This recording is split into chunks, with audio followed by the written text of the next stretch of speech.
All right, so today we have this Acura TLX. Pretty straightforward car. It does have window tint on it already, though.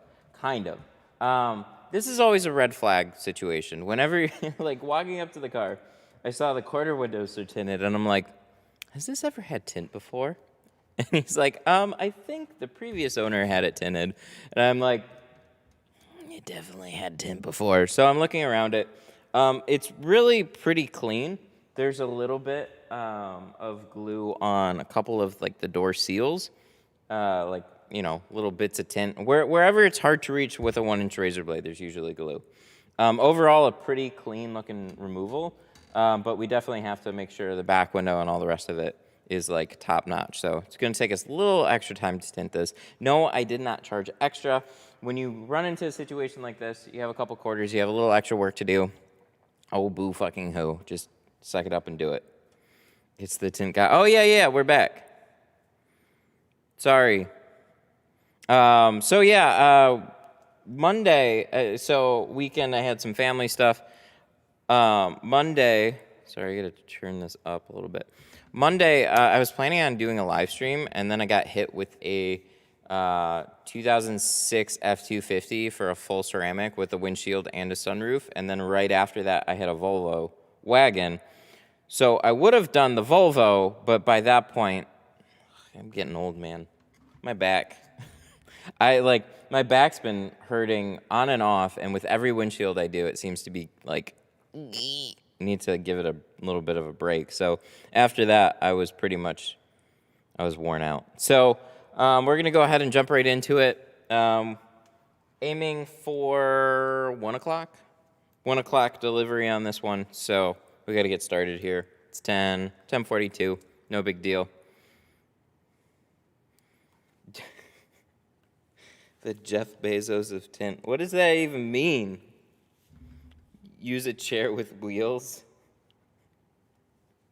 Yeah, a wheelchair? Oh, fuck, I forgot my stool, huh? Oh, I gotta go get that. Okay, we're gonna take a little field trip outside real quick then.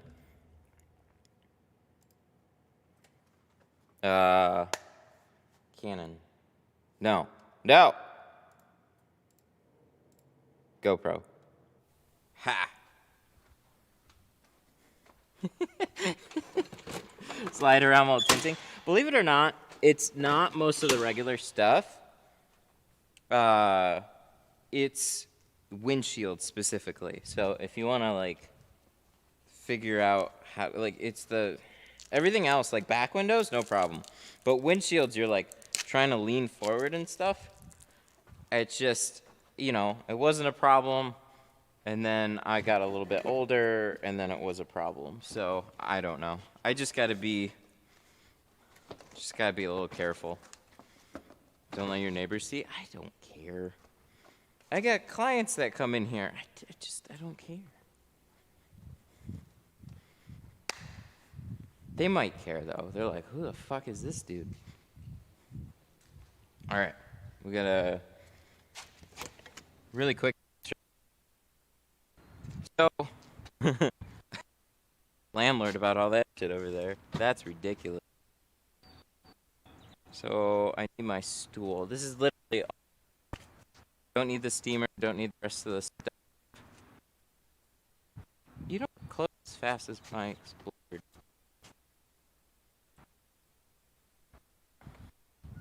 Wow, field trip over. Wasn't that exciting?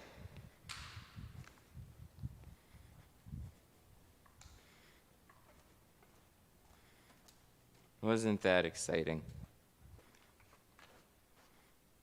What the hell is he wearing?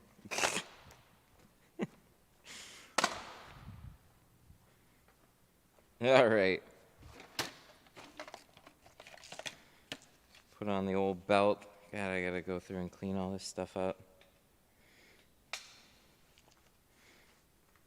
That was way too far? I know, right? Does the car lock automatic? No, but why would you need it to?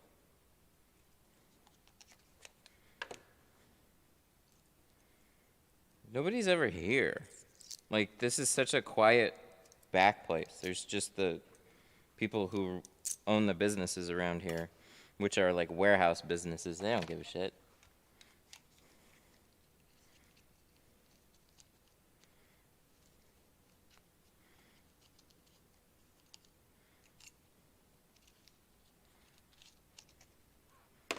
Cars that auto lock, I think that drives me crazy. Mostly because of tinting. You do a car, you close the doors, and then it has the auto lock in you. That drove me absolutely insane. All right, where do we put the key? Good, we didn't move it anywhere.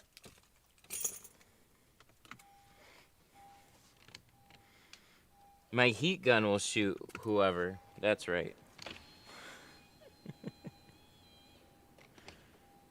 All right, let's roll these puppies down. Let's get some tape on it, and then we got to clean out the glue, which is something we haven't really had to do.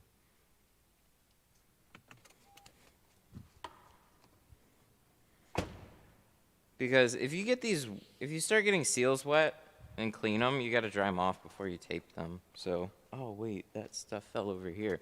I'm running out. I'm running out of the white. I have red on backup. I need more. How much do you charge for ceramic versus regular tint? It depends on the job.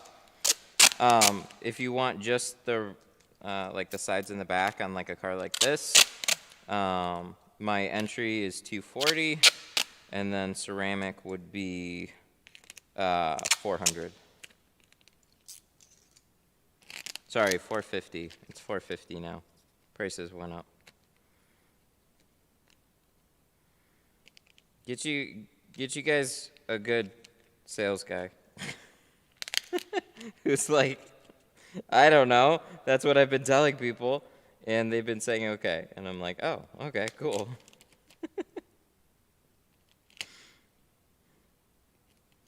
Ugh. This is the only thing that drives me a little crazy. When you're overlapping duct tape, it likes to, if it grabs itself, that's it.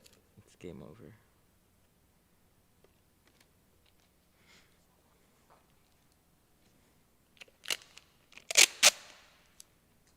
I'm going to get that little bit.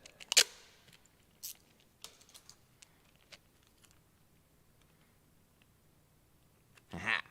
There we go. Ain't no dirt speckles getting in my tint.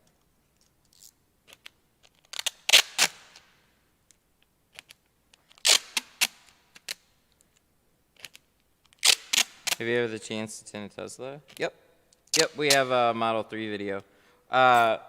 We should have another Model 3 coming up not too long. He's having some delivery issues, though. He left a deposit and then called me the next morning and was like, it was supposed to be delivered Friday, and now they're telling me it's going to be longer. And I'm like, oh, that's sad.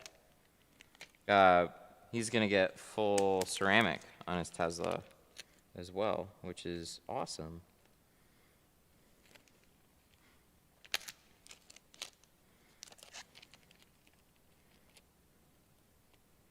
I noticed you didn't remove all the sides of the white tape. What do you mean? Did I leave, when I like delivered the vehicle, there was still tape on it? I don't think that's right. Unless I misunderstood. Might have happened off stream, I don't know. Yeah, after I'm done with the windows or clean up the car, it all gets removed. You know, there's no reason to leave it.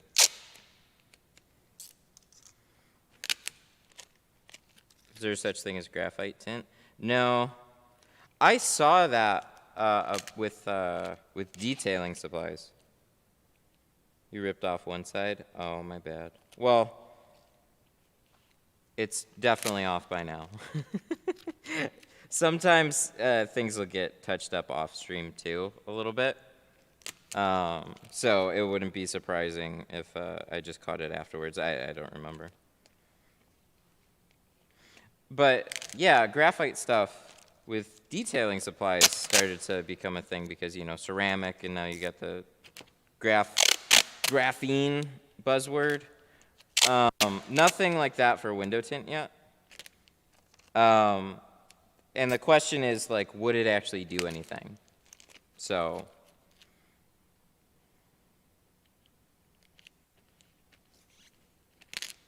I think they dispelled a lot of the graphene stuff for detailing. Like it's just kind of like a catchy, it sounds like it'd be amazing or whatever, but it's not.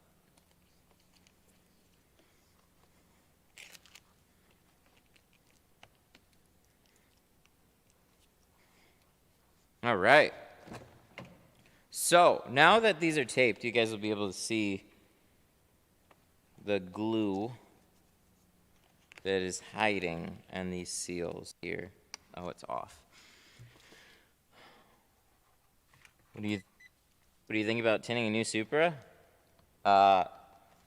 Every car but that one. Don't do that one. No, I'm kidding. Do it. Why wouldn't you do it? Tint all of the things.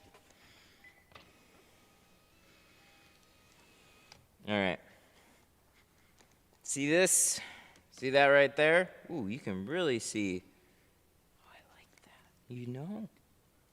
White tape on seals. I'm really starting to dig it. Because all that shit's gone. Like, you can't see any of that glue for the most part.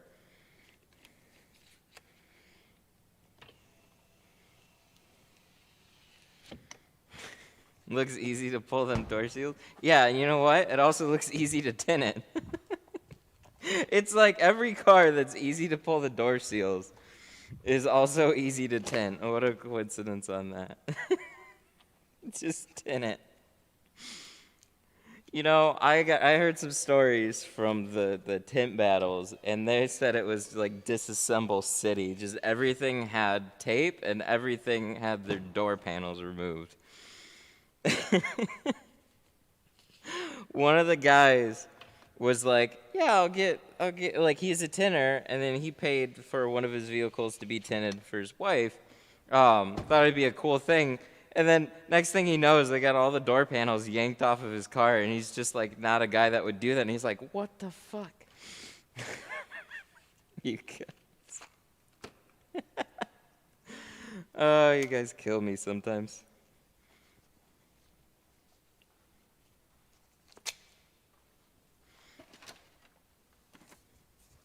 Yeah, I was kidding about the Supra. Like, yeah, get it tinted. Every car looks good tinted. Like, it's very hard to tint a car in a way that's not going to make it look good. Like, you have to do some really funky stuff. So, like, there's people that ask me, like, is it weird to do, like, you know, like 20 on the front and 5 on the back? It's like, you've probably driven by 1,000 cars with that and never noticed. Probably way more. Probably a day. You've driven by 1,000 of those a day and you never even noticed. Like, yeah, you can tint a car a bunch of ways, and they always look better when they're tinted.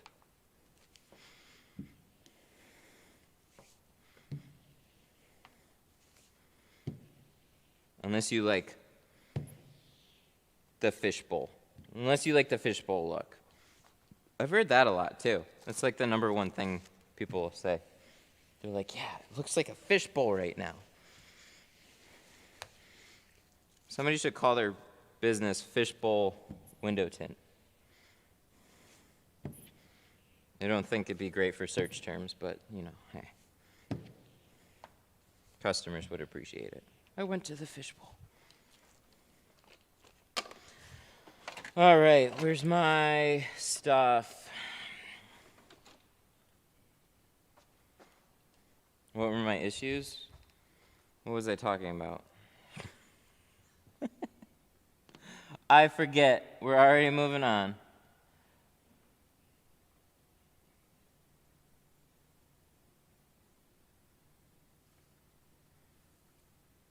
Where did the saying fishbowl come from? Because that's what it looks like. All glass.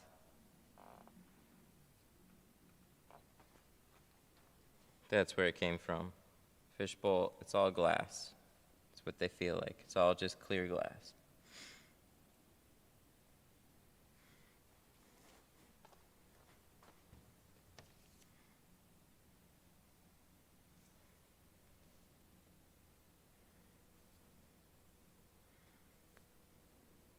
So I'm not really seeing any glue on this back window yet, which is a good thing. As soon as you start to see, like, As soon as you start seeing little patches and stuff, that's where I start getting very concerned.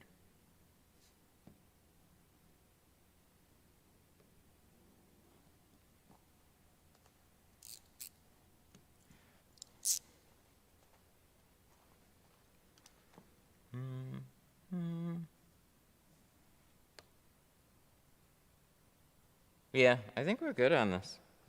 That's really encouraging. Sometimes I'm like, yeah, it's no big deal. I'll take care of it. And then that's when like you really take a close look at it and you start seeing some stuff that's just, that'll just ruin your day. It's when you start getting all this extra glue down here. There's some. I was looking for this too. I couldn't see it outside. Yep, there are some little ones down here. All right, well, day's ruined.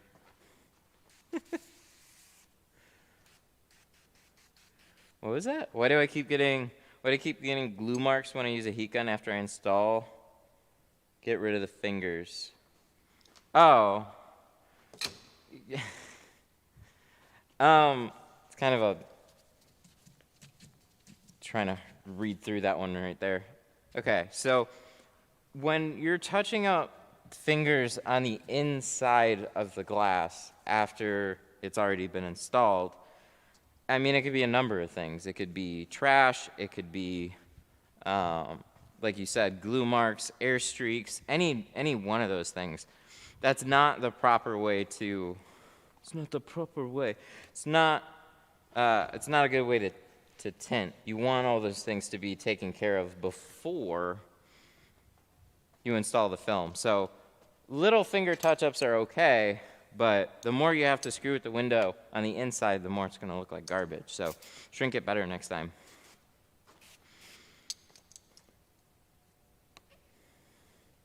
Like, if I have, you'll see me sometimes clean up a couple of small marks on the, like, small fingers on the inside of the glass after the fact. But there was, like, a video I did a little while back on a Civic hatch. The bigger the finger, the more you have to shrink, the more likely you're going to run into problems just touching it up. So try to have everything resolved beforehand.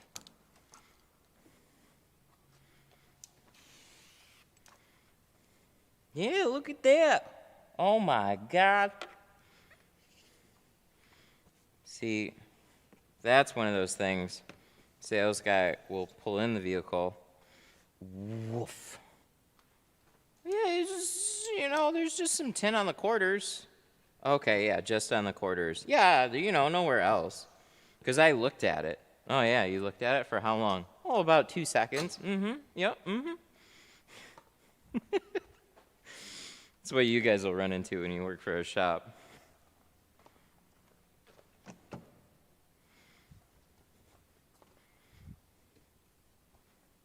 Try to skip to the action. Yo, fuck you. Go do your own live streams. Have you seen the new scheduling feature in Tint Wiz? No, actually, I haven't. Is it awesome?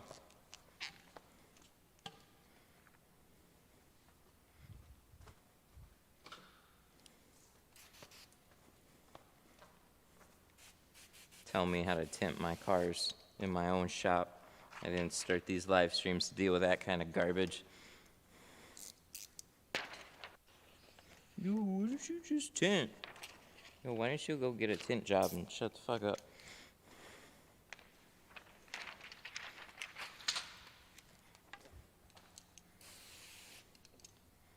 We're cynical today. I don't know. It's a joke. All right. You get a pass, maybe.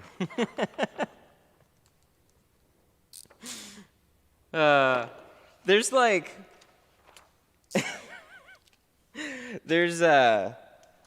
yeah, it's all good, shop talk.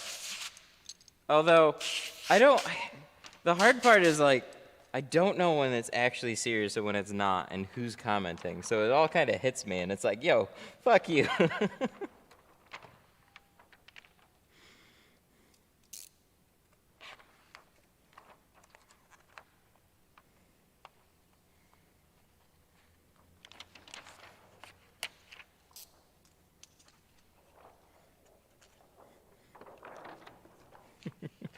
It's all good.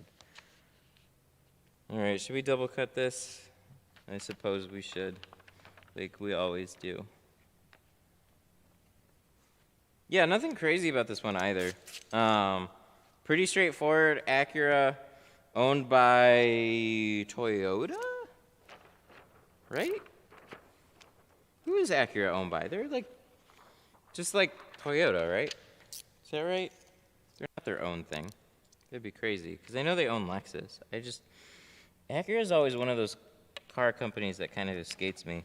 Honda, oh, that was going to be what I was going to say, but, like my other guess, but Acura, Honda, Lexus, Toyota. Okay. Yeah, so it's, all this is just a Honda. Which when you get a Lexus, then you're just like, this is a lot like a Toyota. It's because it is. So there's so many similarities in the way that they design their windows. They might change a lot of the framing and paneling and stuff like that, but their windows, those will stay the same because they're like, oh, windows. So that works in your favor.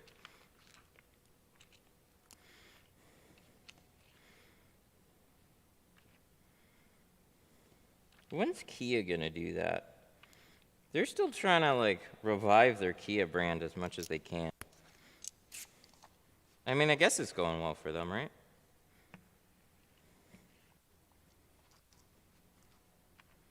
But I feel like they start putting out really, like, you know, Toyota, Honda, they're like, all right, we know what we are. And then they, like, want those nicer luxury brands, and they just make them into another brand. Kia's like, we can do it under the same thing. And it's like, you sure about that? I guess. I don't know if we can go for it.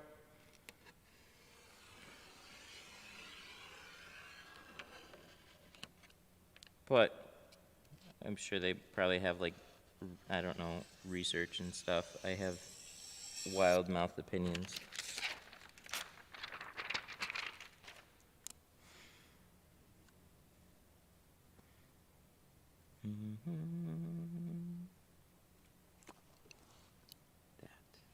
That little guy right there. How's that now? Better? I believe so. Yes. Cool. On these ones, like, side seals get easier. All the seals get easier. Back windows, just everything. The only thing that really gets annoying is, like, when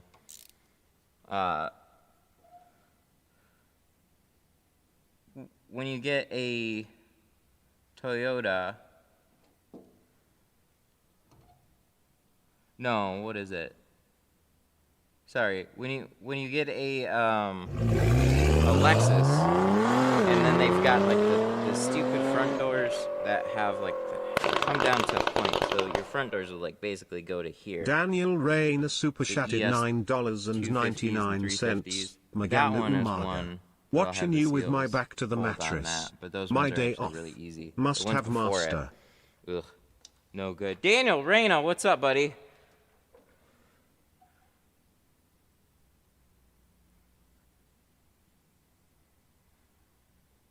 Use the 60 for the top? Occasionally.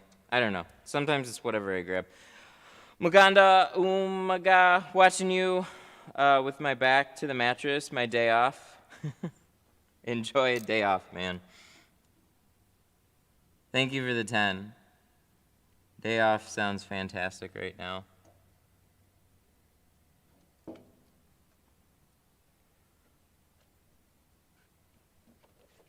I had fun, I don't know, backaches from doing windshields. It seems like it's getting better. And then it was like, for the last week, two things like at the same time. My back started to hurt a lot when I was doing windshields. And then this hand right here started like all in here. It's just really freaked out for the day. So that's probably not a great thing.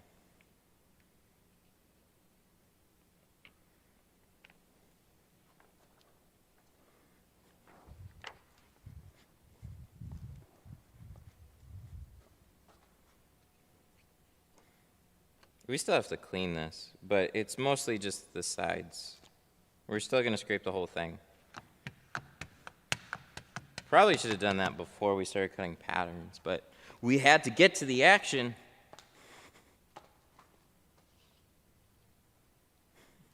I don't know.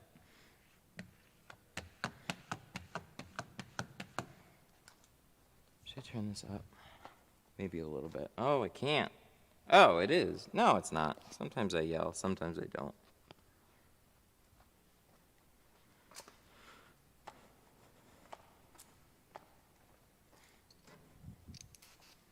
Any advice new to hand cutting? Practice, practice, practice. Other than just doing it, there isn't a lot of different things to do. Like, there was a guy, he had me put just a big piece of tint on like a board and just work on cutting like really thin stripes and stuff like that. I don't know. It really just comes down to practicing. Single cut your windows and then start double cutting afterwards. Don't just go straight into double cutting. That'll kind of screw you up a little bit. But all your single cuts are going to look like my double cuts anyway, so. And you can do it over and over on the same windows, the same car. You don't have to keep varying your cars or anything like that, so.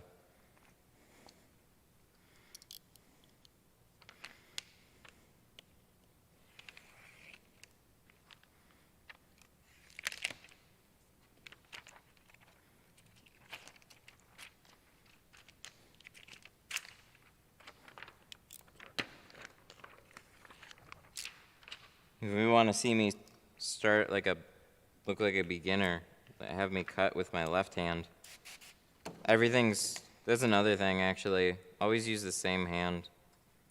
I mean, unless you want to be super duper and just be ambidextrous. I can't cut and do much with my left hand. It's just there for support. It's like writing with your left hand. You learned all the muscle memory and stuff with one hand. You switch to the other one and you're just like, okay, yeah, I guess I've never done this before.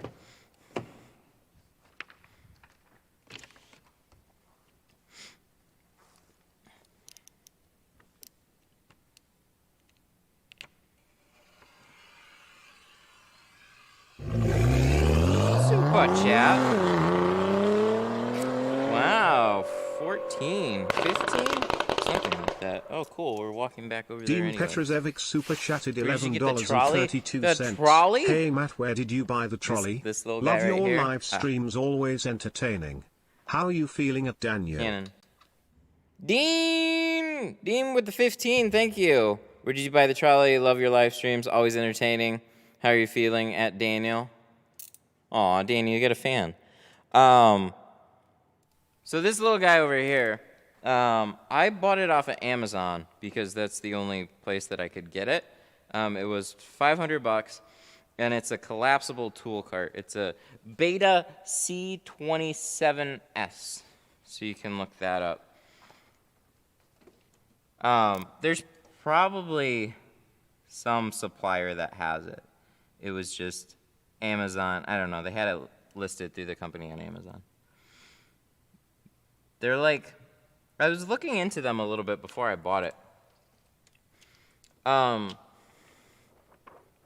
There wasn't anything like it, and it was to serve a purpose. So, like, that was when I was looking into doing mobile live streams. I wanted like a collapsible toolbox with like a table on top. That was the closest thing that fit the bill.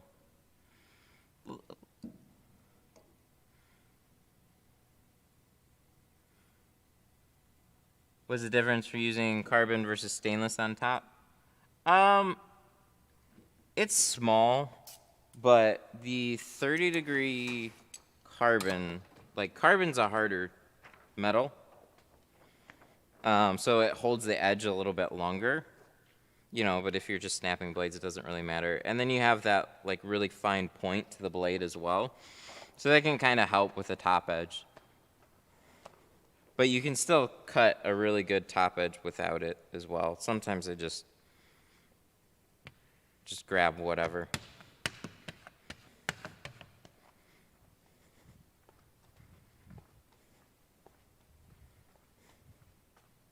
Can't find one in Australia. That's unfortunate. It is a little it's way overkill for window tinting. It's, when you fill it up, it becomes a little heavy. It still takes up a fair amount of space. Like, it's really cool, but lugging it in and out of, like, the Blazer every time, like, man, I would haul that to, like, 3 different shops in a day.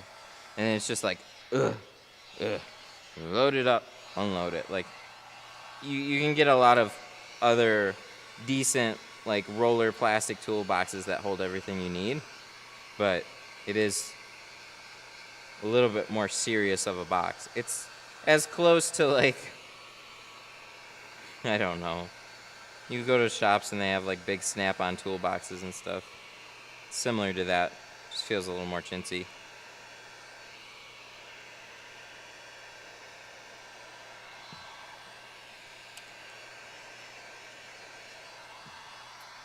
Super chat. Another one from Daniel. 15. Canon. We have super chat replies Daniel now. Rayner super chatted $14. Daniel with the 15, thank you. Dean doing so waiting on surgery today. Ooh. Taking slow-mo. Taking slow-mo. Thanks for asking, bro. Y'all will be your wheel like become Master like Master Mar Mar one day. lol. Oh, that sucks, man. Hope it goes well. We're rooting for you for sure.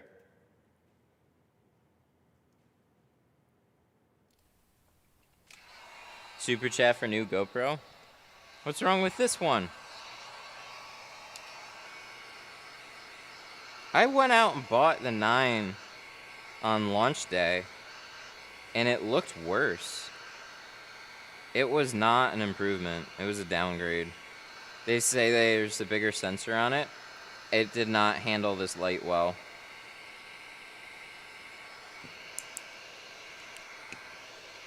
We also didn't have the HDMI output of it, so I'm sticking with this one for the time being.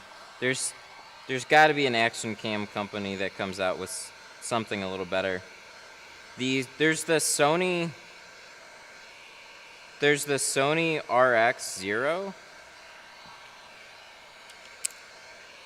but that has no stabilization. Bigger sensor would look better. But except for all the jitteriness. There's so much packed into this little camera. And everything comes really close, but it's just this one ekes all of them out, from what I could tell. It might be worth buying the 9 again just to try, but Just put an iPhone or Samsung on your head. Yeah, actually, no joke. That might do halfway decent. It would just be really wide. Sound quality is better, though, than the old one? Probably.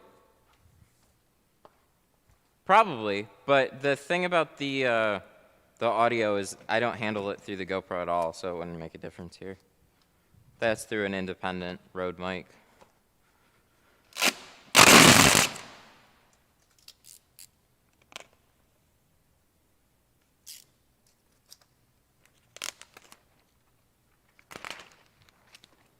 The 9, like the 8, the 9, they're all pretty good in their own way. It's not until you get it and you mess around with all of them that you start to really like. When are you getting handles back in stock? Sometime. I have more on order though. Just takes a little bit. Balloon super chats were the best. Thanks. I have that in mind. Been pretty busy with a lot of stuff, so I would like to get something going again here soon enough. Oh, there it is.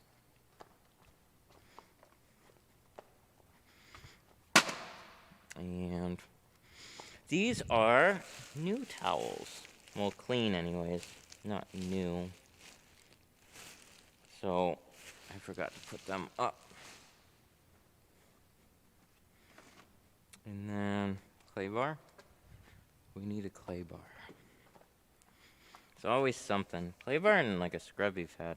No, we don't need the scrubby pad. Where do we put it? There it is.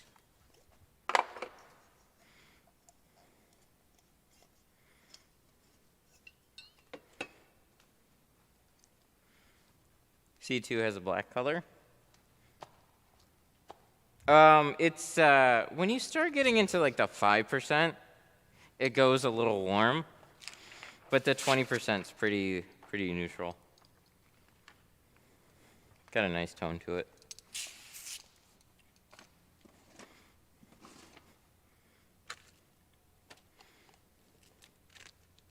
All right, so we gotta clean this out a little bit. So we're gonna scrape all of this.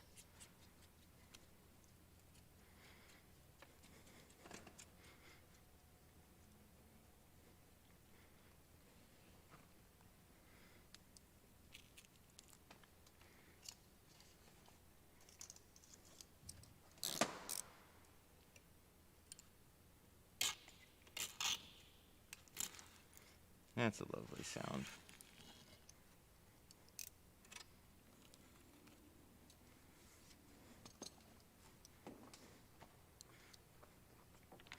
So you gotta angle this blade.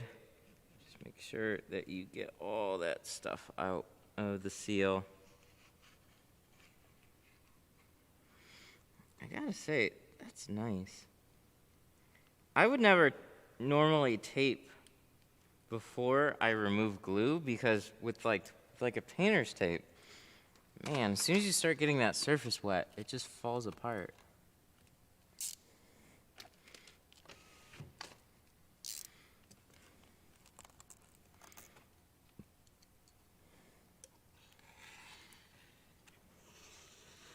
So we want to be extra thorough on anywhere that's difficult. I mean, you're going to be thorough on the whole window, don't get me wrong. But what always kind of escapes me is you get the majority of it, and then, like, look, I can't get a 1-inch razor blade down in that corner. You got to use a knife. Well, most people that do removals aren't going to do that. They're just going to use 1-inch razor blades, maybe a steamer. There's a lot of glass cleaner and stuff, and they're just going to go at it. This was not removed by me. This was like, I bought the car from somebody. I think they had tint on it before. They definitely did. And yeah, I don't know anything about it, so. Which, it's totally fair. People don't necessarily think about their window tint when they're buying a secondhand car. If it looks good, cool. If it doesn't, okay, I'll go get it fixed. Take it to the guy that knows the stuff. And that's me. Hey, hi, how you doing?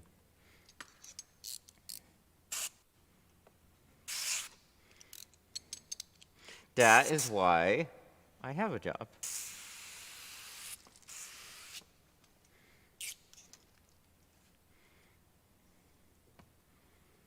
All good.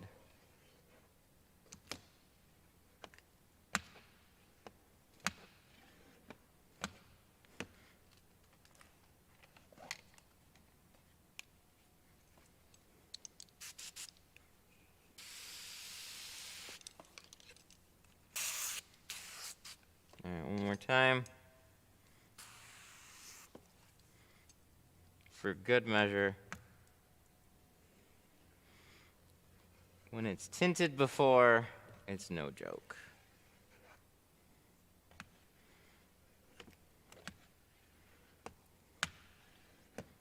I got to use this quarter windows as an example, though. That was kind of fun. It's like, you see all these little speckles in here? Yeah, I'm gonna, like, I gotta do things to make sure that don't happen.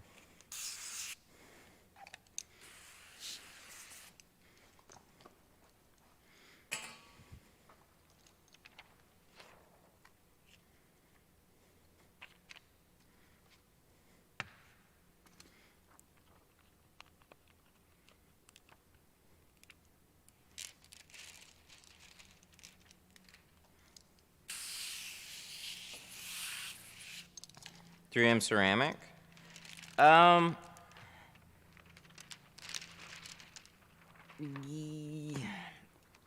Yeah, but I think it's overrated. So what they'll sell, like, it depends on what you're going for. Compared to a lot of films, like, it hasn't always seemed like it's held up, like, any longer necessarily. It's a solid, they have solid films, and they charge a hell of a premium for it. And for what? Like, if you start comparing numbers and stuff like that, it's really for the people who just kind of have, like, I don't know, like, FU money. And they're just like, yeah, I don't care. I just want a really high-end ceramic. I'm not gonna, like, I got other stuff to do. You know what I mean? Like, if you're going through and, like, comparing stats and numbers and stuff like that, I don't think they're gonna provide much more of a value to you.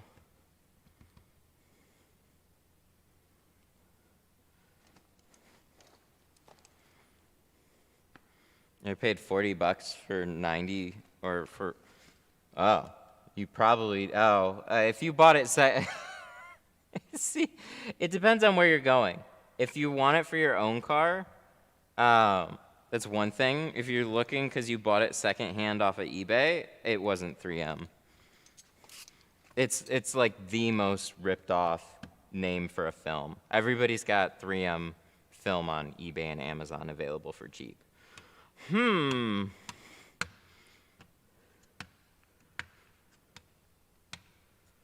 It's just, it's so ripped off. Like, oh, I don't know. God, I almost forgot about it.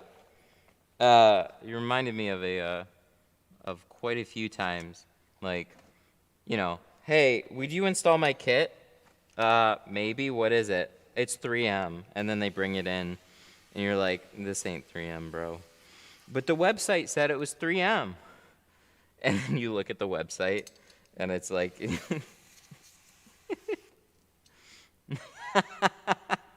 it said new on eBay, and it seems new. True, they're not going to sell you used film, because how? Thanks for saying that. I almost bought 3M off of eBay. All right. Let me speed you guys up a little bit. Any reputable film supplier, their films are only going to be available through them. They don't side sell on eBay. If they did, they'd also sell on, like, their own website. There's nothing that they can do to sell that stuff on Amazon, on eBay. Anybody that's getting it and claiming that it is, and it's like, wow, that's really not very expensive.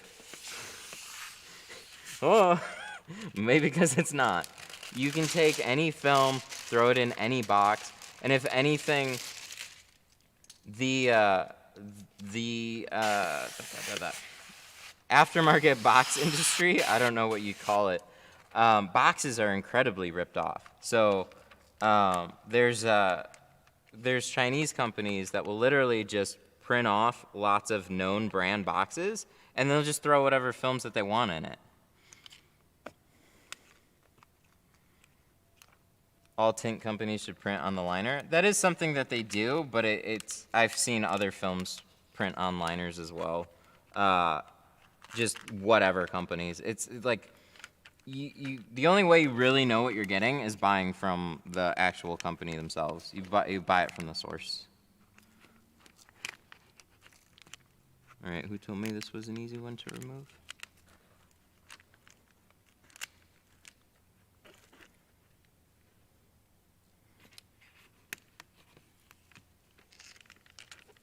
Do you see yourself getting a plotter?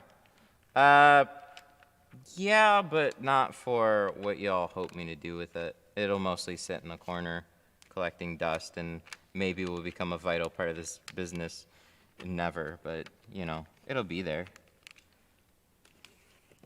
Mostly for, like, questions that I get from you guys. Aha, that's why. I thought something fucky went on with this.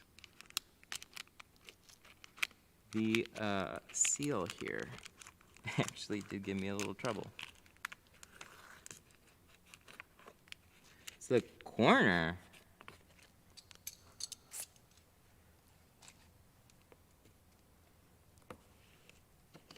We're gonna check this one out.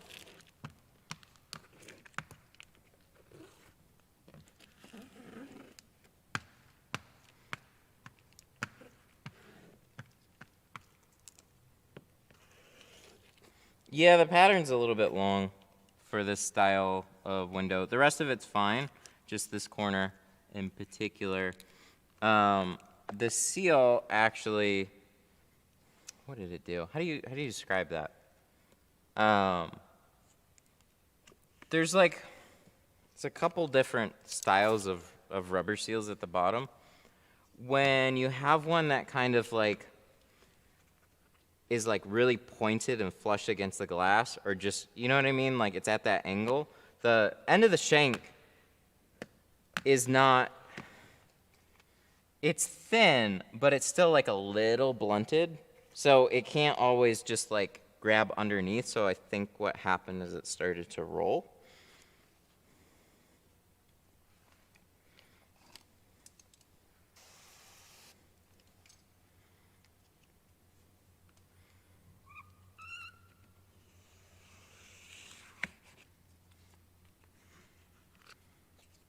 So, give us a little bit of a trouble. So we'll check it out. Seems like it went in okay.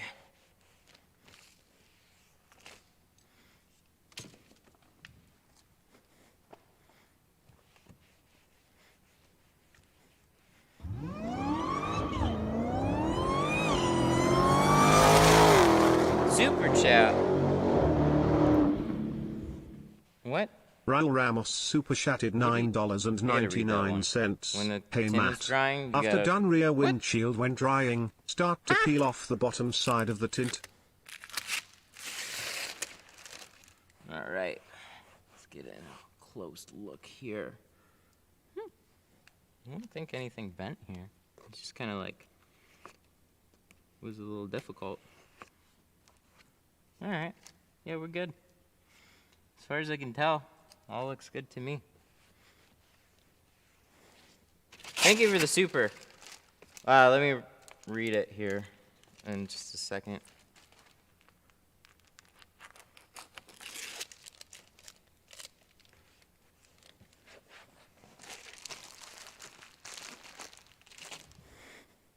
So you like Geo? Nah. Nah, not at all.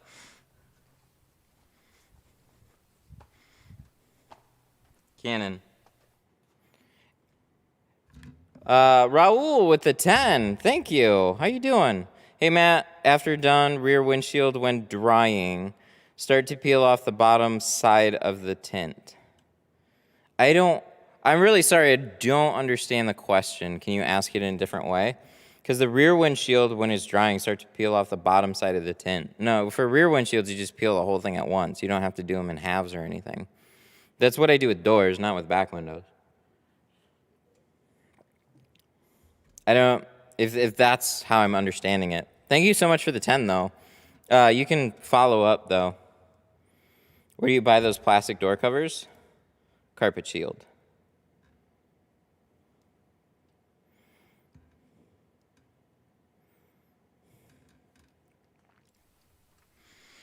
Hey, Matt, I know you cover the door panels now. Has your solution ever stained or dried out the door panels? No, yes, no. I can explain. Like I like to. What you'll see is white streaks on the door panels. So after you kind of wipe them off, like sometimes you'll have like basically like soap streaks, like white soap streaks that are on the panels. Take a rag, spray the rag with a little bit more, and just wipe the whole thing, and it'll clear right up. That's about as much as that's ever happened. The only other thing is just stitching. If you have a stitched door panel, it can swell. But it's not something that's going to stain it.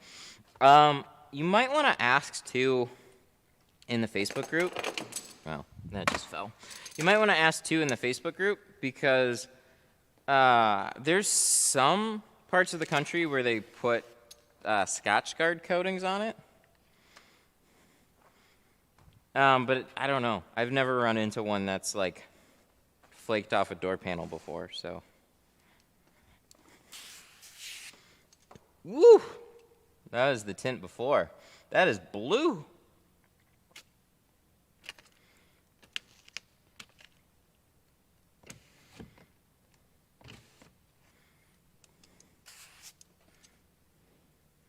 I think what Raul means, after the back window's installed, the film starts to peel back. Oh, that would make more sense.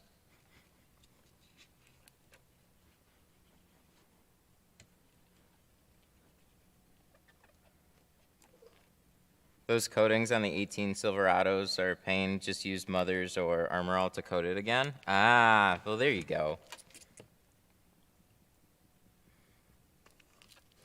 Okay, so we'll try and take another stab at the question.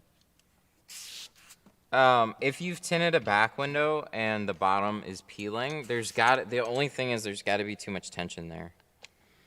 I can't, unless there's like, you have like the one or two instance of like a couple of vehicles. So like the one that comes to mind that I would see people talk about is the Honda Accord. There's like some type of coating along the dot matrix area. My guess is like a manufacturing residue. Something that just isn't allowing the tint to stick. I had it happen on like a couple of Jeep windshields with a particular film. It was really weird. But that's as best as we could figure. Other than that, I would say it's gotta be just there's too much tension on the bottom. So you just want to make sure it's all shrunk flat, but no more than that. It's kind of hard to like over shrink the bottom of a back window too. So I don't know. Maybe post a picture or video in the Facebook group. It would be easier to see a problem like that, to know for sure. It's kind of what I'm guessing though.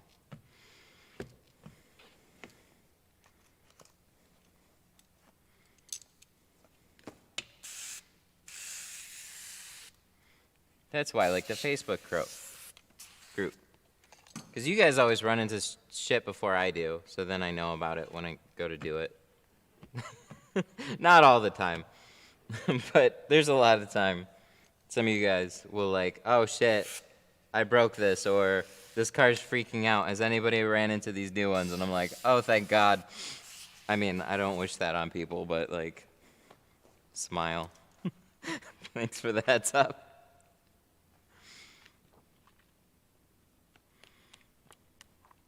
Oh, somebody asked where the shop's located. I'm sorry. We're in Sterling Heights. Detroit is the biggest major local city.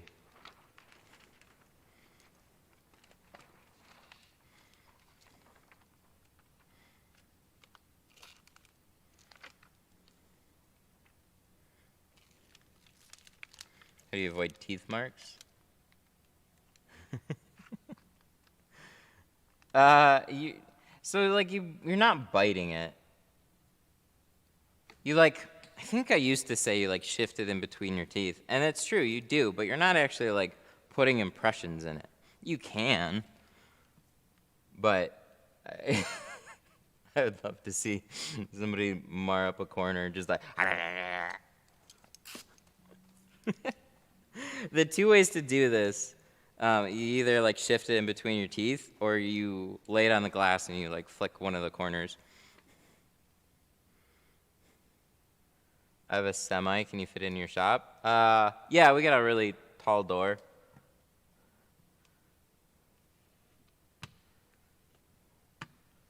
Just the cab though.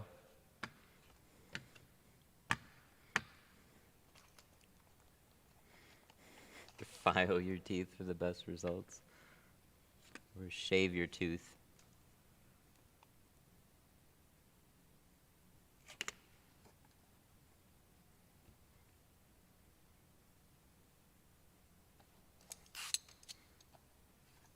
Ouch. That would be no fun.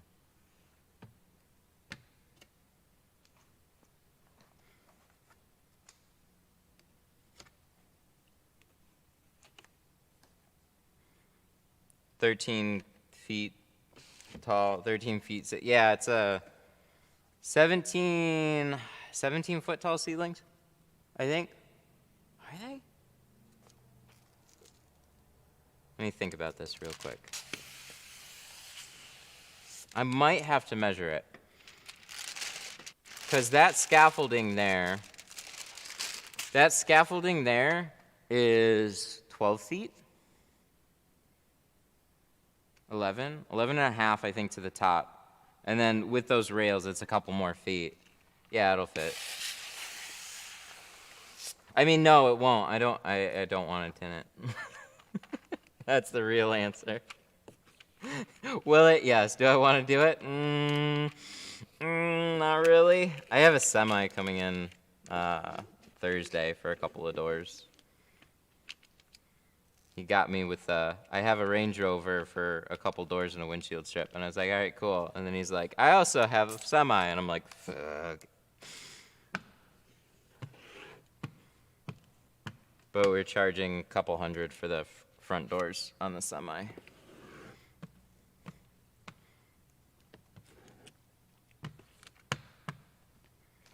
They're just like, it's like a climbing exercise.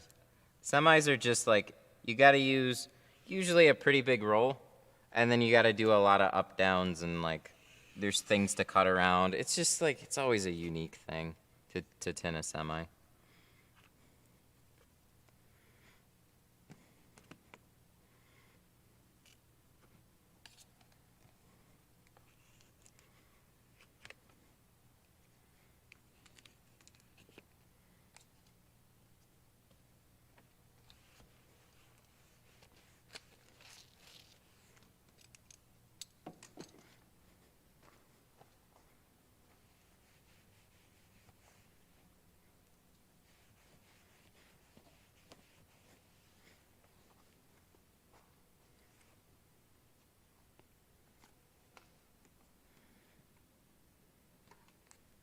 Sweet. What's with the quarters? What? They look good. What's wrong with it? I mean, boom. This is when people ask me to match their film. That's what happens. No, we're being nice. We're removing it. Came in for tint. Was obviously tinted before. So we gotta fix it.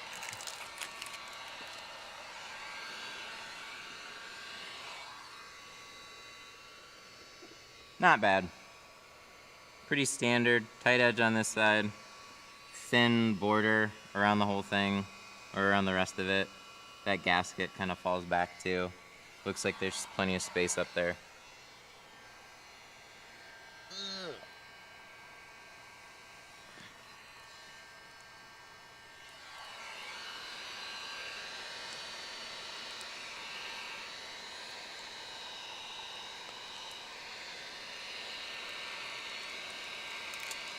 Ah.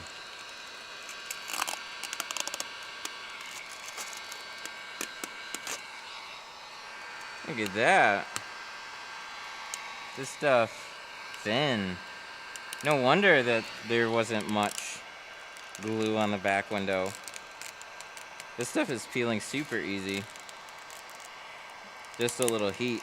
Stuff feels like tissue paper though. So this is like, here, let's just do a little difference here. You'll be able to actually hear the difference here. I'll even be fair and peel the liner.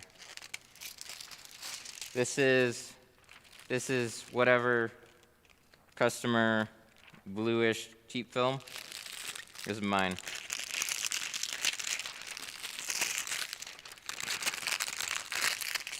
So thin. There's some tint ASMR for you. Very, very thin.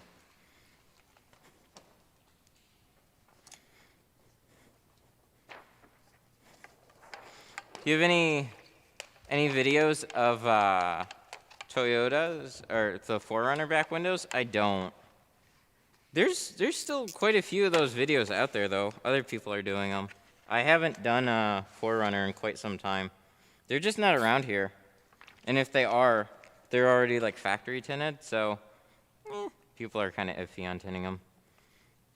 Mostly they'll be in for like front doors.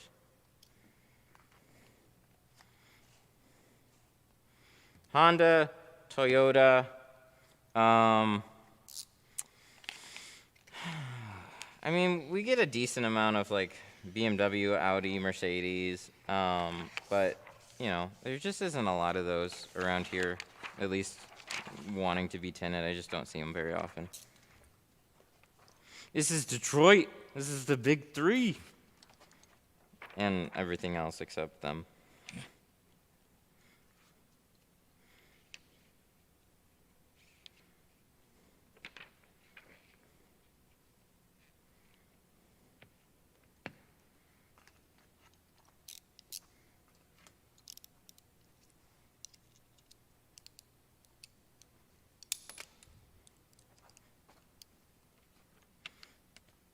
Alright, we're going to be very careful.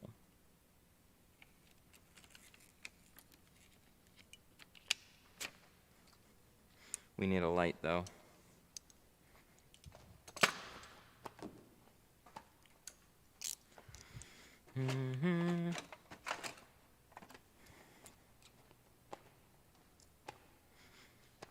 So we have a really thin border that we can work with. You can see the whole thing. Let's get some of this out of the way though. It'll make it a little easier.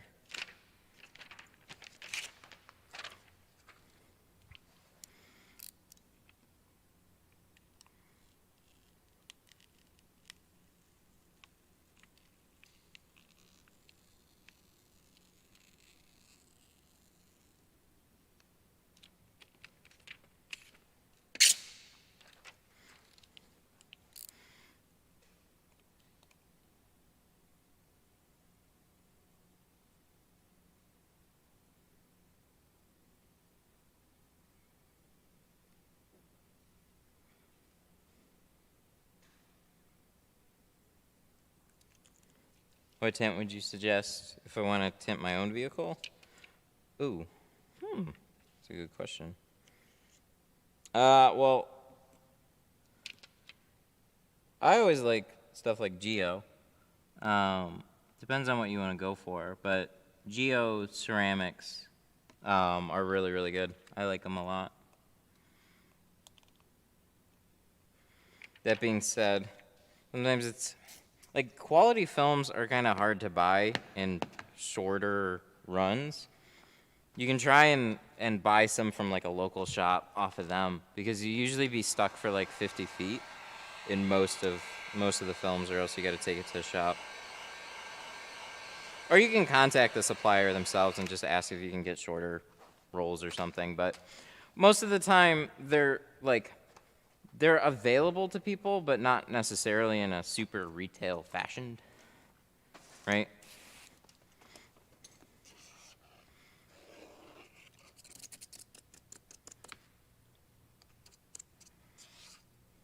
Or they're carbon.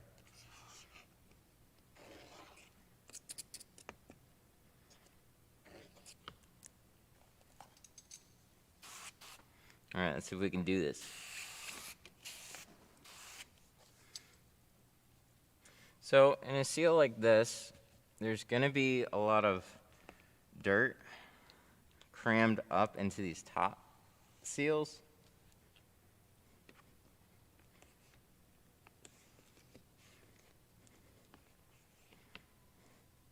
So it's a good idea to flush them out, but it's hard to say if you'll ever get all the dirt out of here or not.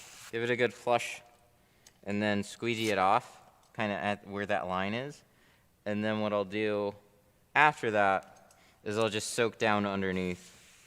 I'll just rinse down right underneath, and I'll hardly ever touch that top edge again. And then hopefully you don't have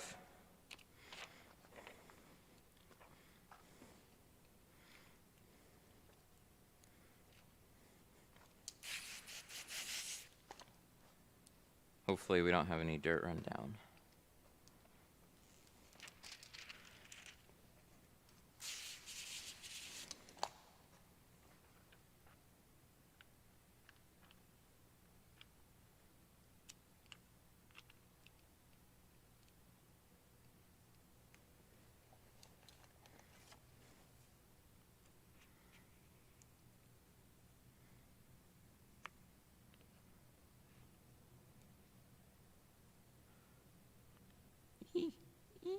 Come on, a little bit.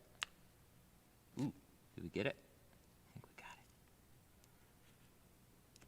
Oh yeah, it's a raised deck floor. It was expensive. That's what it was. It's like $4 to $5 per square foot.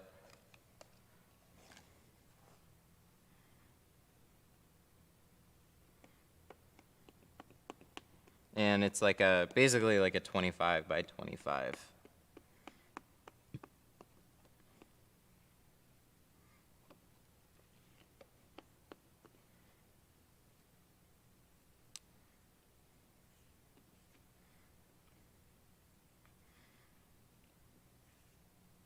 That front edge had just enough leeway where you can tuck the film in there. They just get a little tricky because they have like that hard edge to them. So as soon as you can slide the tint underneath it, it'll go in. Just, there you go. Was Matt do with his time off? Oh, I can tint more. I got work. I guess the time off. It's usually family stuff, and then yeah, that's if there's no like if I'm all caught up on orders and stuff like that. How's the baby tinner? Baby tinner is good.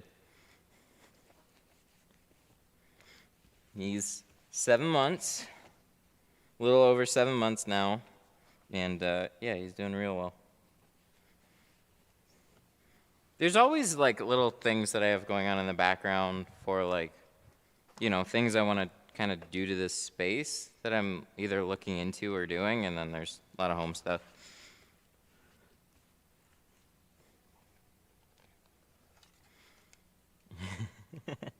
What's the plastic on the door? Carpet shield. There should be a link in chat for you.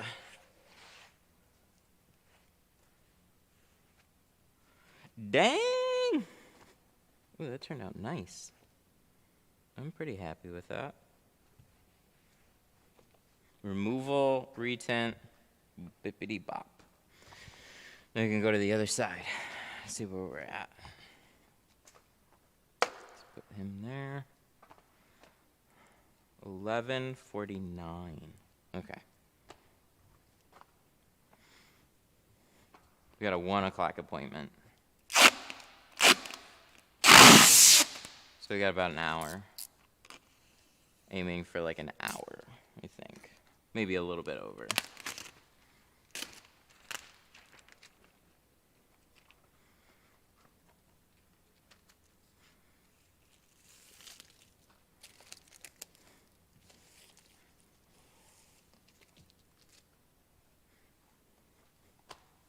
Audi S4. Yeah, anything Audi S-Class. It's Audi plus extra frustration and nicer door panels too. They have usually like soft touch, like I don't know, like suede inserts and stuff like that. Those are not super fun.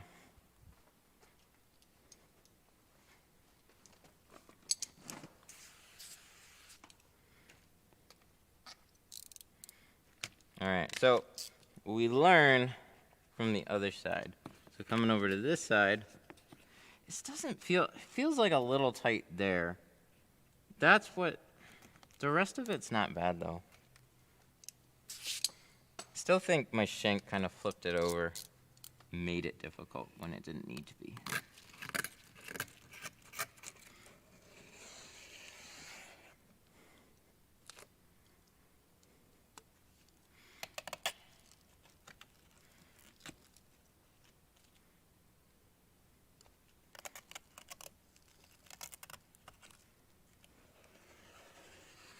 I'm wondering with the removal, why, if you're gonna do the doors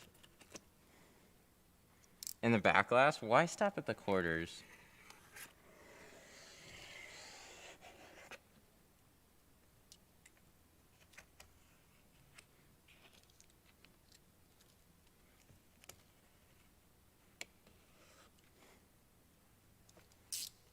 Chameleon tint? I honestly don't know. I don't know who to trust on chameleon tint. I've seen bad from both places people talk to me about. Both Ultravision and, like, what's the other one? Omnique? I don't know. I don't like either of them right now. They're not gonna last.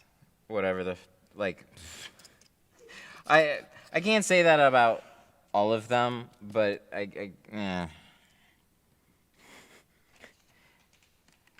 having like 3 bad instances all in a row is not a good way to introduce me into chameleon films. I'd still do them. If somebody has a crazy film, yeah, I'd install it. It's not something I'm gonna carry. I'll just give a suggestion, like, this is where other people are buying it, and I can install it for you, but it's absolutely gonna be at your own risk.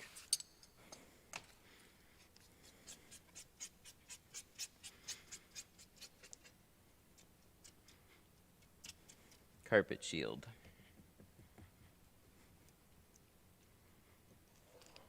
Did my first full vehicle. Congrats.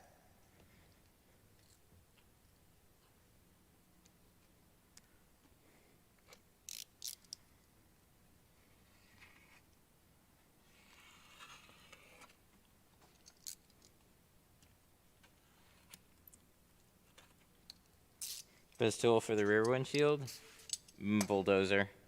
Get you a bulldozer and a side swipe.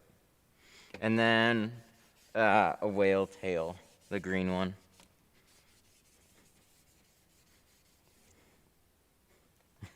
How many specs per window? It's kind of a funny question. There isn't really a quantity, it's a quality of speckle.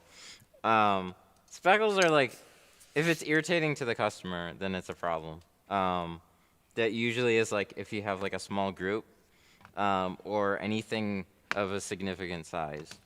So if it's like a speck of sand, it's gonna stick out like a rock. All like the really fine ones that you see, there's like, if you have like 1 or 2 here or there, you know, nobody's really gonna notice within reason. But if you start getting a handful of them, especially grouped together, you got yourself a problem.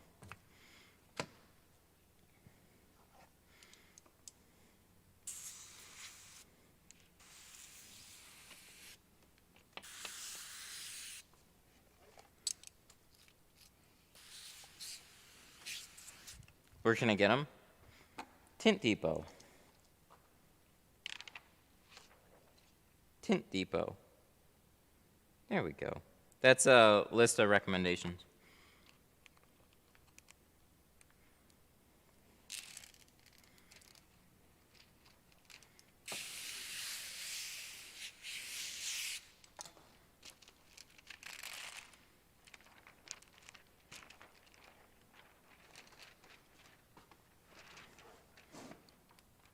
You are very welcome.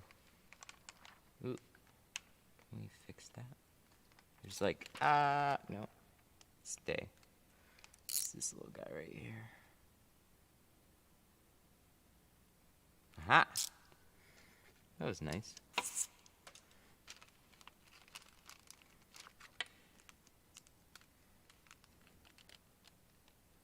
just like a little nubbin right at that top. I think it was still getting in the side, but come on now. Come on now. That actually worked out pretty well. It's not always the case.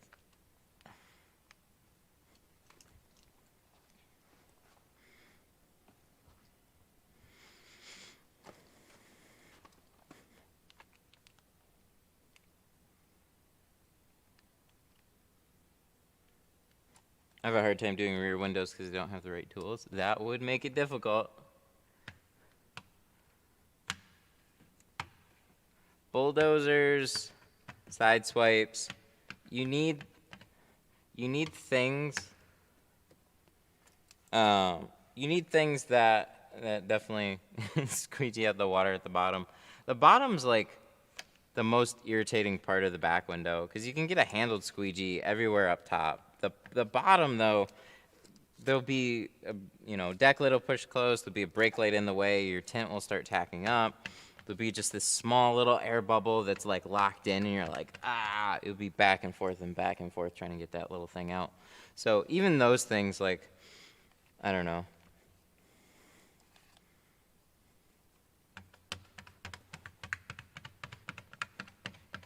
Another thing that you can do to help is kind of just keep the back glass cool. Not something I really thought about until much later on, but when you shrink the whole window, it gets much hotter. You can give it a little bit of time, spray some extra water on the outside of it at the bottom. Even put it like a cold towel or something on it. Something to keep that film from locking down too much. That way you'll give yourself more time to push all the air out.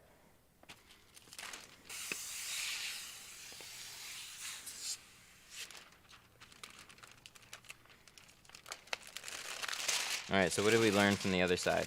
Literally nothing because we didn't trim this one down at all. We just know that it might be more difficult. This one seemed slightly looser though, but I forgot to like maybe, what I could have done is really rounded this corner a little bit more. But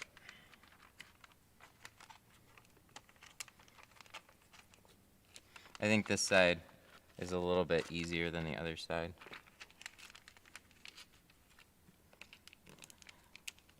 Nobody dropped their Instagram.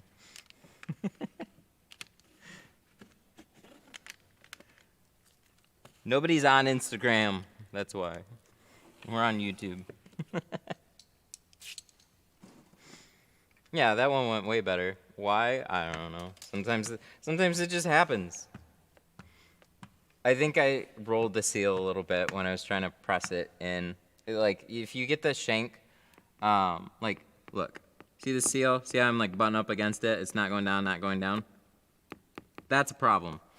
Now I'm in. So it's like sometimes I'll do this little swipe here, on more towards the edge, and you get that shank in.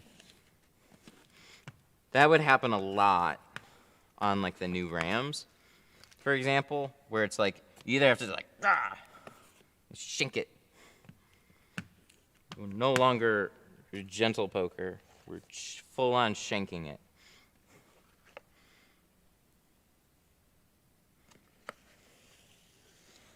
But you know what's interesting? All right, this is like shameless plug here. This little squeegee has impressed the hell out of me because while I'll sit here and I'll do this, I'll take this, and I'm in the seal like every fucking time. It just zoop, zoop, zoop. So bounce, bounce, bounce, bounce, bounce, bounce, zoop. Go figure. Go figure. So I appreciate that.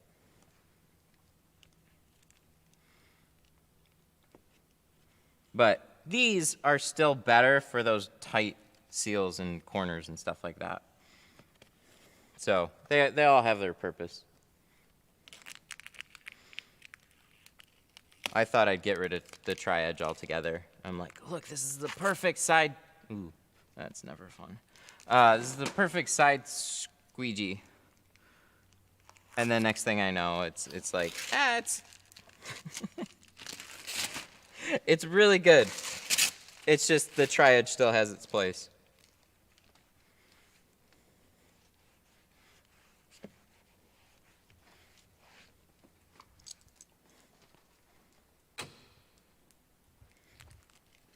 Oh, so pretty soon here, we're going to be putting together a tool wall. So that's probably going to be the next crazy thing that we do here.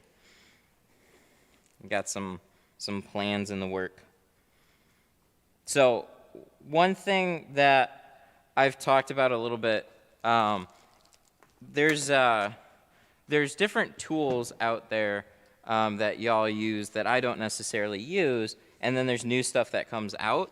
I would really like to start comparing that to what I use and see if we can, you know, tint tools aren't that exciting, but every once in a while something new comes out, something challenges what I'm currently using, and we're always looking for little advantages wherever we can.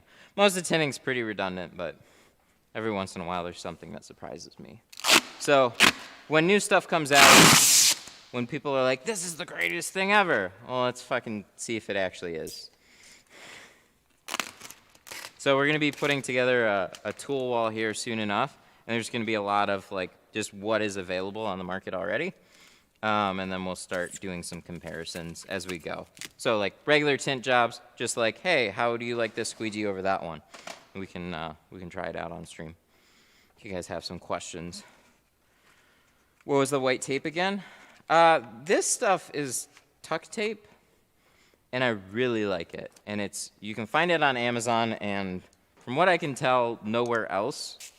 It's a Canadian supplier or a manufacturer, so it's like it's all in Canada. It's not much in the U.S. So you guys are in Canada are doing well with this stuff.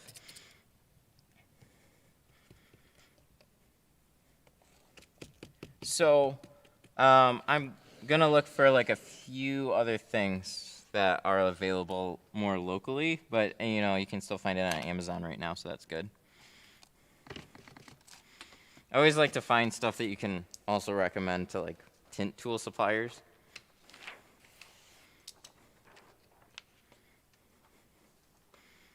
Who does tint school online? It's a guy named Elliot, and I've spoken to him.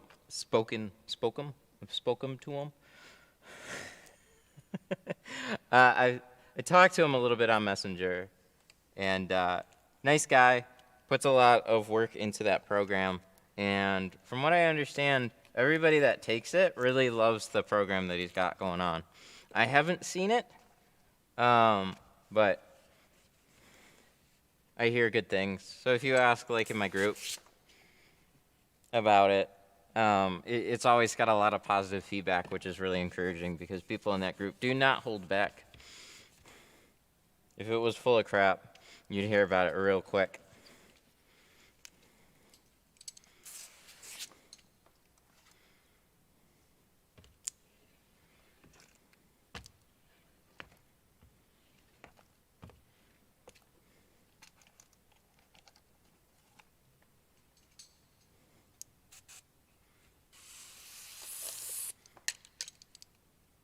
Thanks for answering my questions. You are welcome. This is one reason we do this.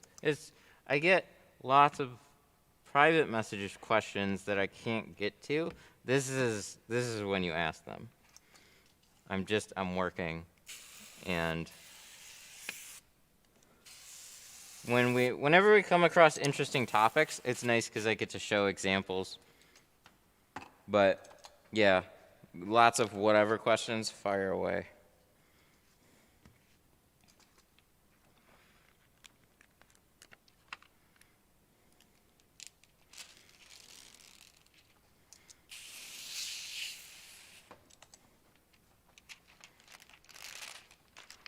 Which do you prefer? Blue Max, Orange Crush, or Flat Out? Oh, that's been a journey. I'm on the Blue Max right now, and I'm surprised, honestly. I'd have to go back, but I'm pretty sure when I started using Geo, I was already using the Flat Out.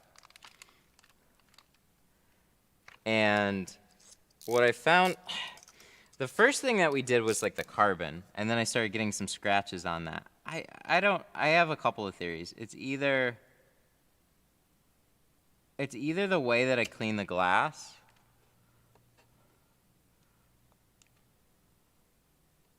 just this little nubbin right here. There we go. Yeah, same thing on that.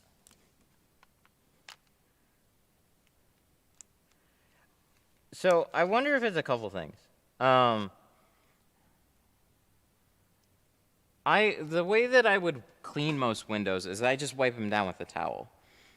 But that doesn't get all the little speckles off. That gets most of it off, but you'll still leave stuff behind. So I wonder if what was happening is I'd get a couple little speckles on the film, and then I'd start pushing them around with like a squeegee or something. I don't know for sure, but I can almost say for certain that I was using the flat out when I started using Geo, so I never really used Geo with the Blue Max. I didn't think there'd be much of a difference there. But now I'm coming full circle to Blue Max is doing really well on pressing water out. It wears out a little bit faster, like actually a lot a bit faster. So that drives me crazy. So if you can fix that problem, then it's a solid go-to squeegee. What I liked about the flat out was that it was still a hard squeegee, and it lasted a long time too as well, and it glided really well. Then I started, I set it up again, and I got scratches really quickly, and I'm like, what the hell? I don't get it. And then I was using Blue Max, and I figured I'd start getting the same thing, but I haven't seen scratches yet. But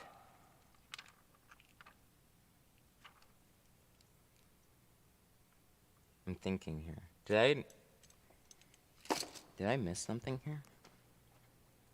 I gotta check this over really quick before I get too far on this bottom edge. Guys, I'm gonna razor that bottom. I don't remember. I'm drawing a blank here. Did I razor this one out like all the other ones, or did I miss it? Because this one had some stuff on the bottom. I just want to be doubly sure before I lay all this flat. All the rest of it looked pretty good. Let me see if I did. I think I did. I just, like, before I lock this down, just wanted to be extra sure that I did. I was, like, just about to tuck this in. And at that point, we're not really gonna save it.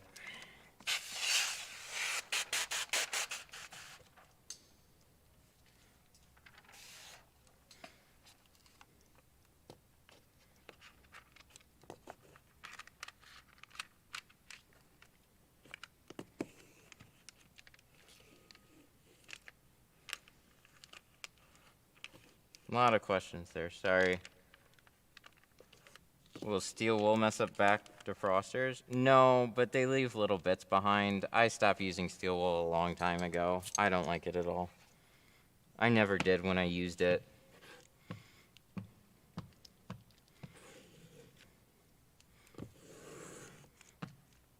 Like, there's these, like, there's adhesive remover, there's scrub pads, there's clay bars, like there's a whole bunch of other stuff that exists now. Some of these things are like so old school, and it's not a bad thing, it's just like that's all that was available at the time. And when people stick to, some people just stick to the one thing that they've always used, and I used to be like that, and then I stopped later on. Aha! Fuck. We didn't. See that? That is residual glue. I didn't scrub this, so right there. That's a big problem. All right. Rip. You guys, I got distracted. We're moving along. Forgot to scrape this window, so we destroyed it. So we're gonna fix it. What time is it? 12:10. Oh, we're still doing great. Still doing great. We got time for this. Just remind me when I go to do this window, we gotta scrape it because it was tinted before. Pepperoni.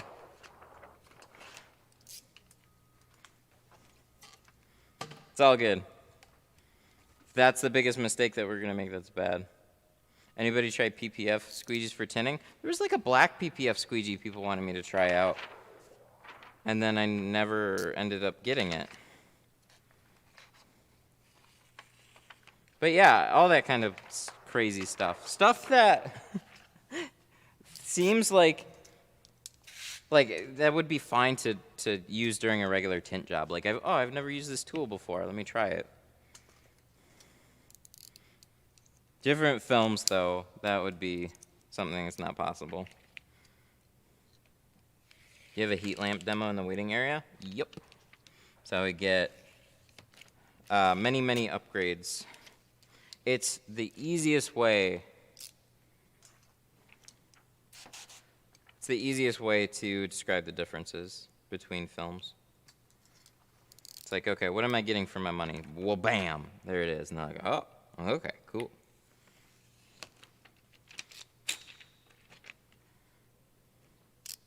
Just like that, wha-bam.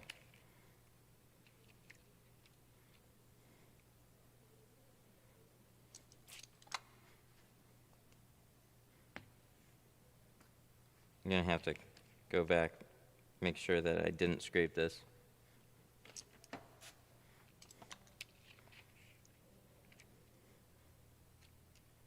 How big? How big is the waiting area? It's from that wall to like that, the boxes right there. It's pretty big. And no, there's nothing special. Like, it's literally, it's that room. I gotta do stuff to it. And the problem is, there's not that much incentive to do stuff to it right now. I'd have to put a handful of grand worth of money into it. And there's more stuff that I want to do here first. How do you snap the blades? The bottom of the blade, there's that little, that's a blade snapper.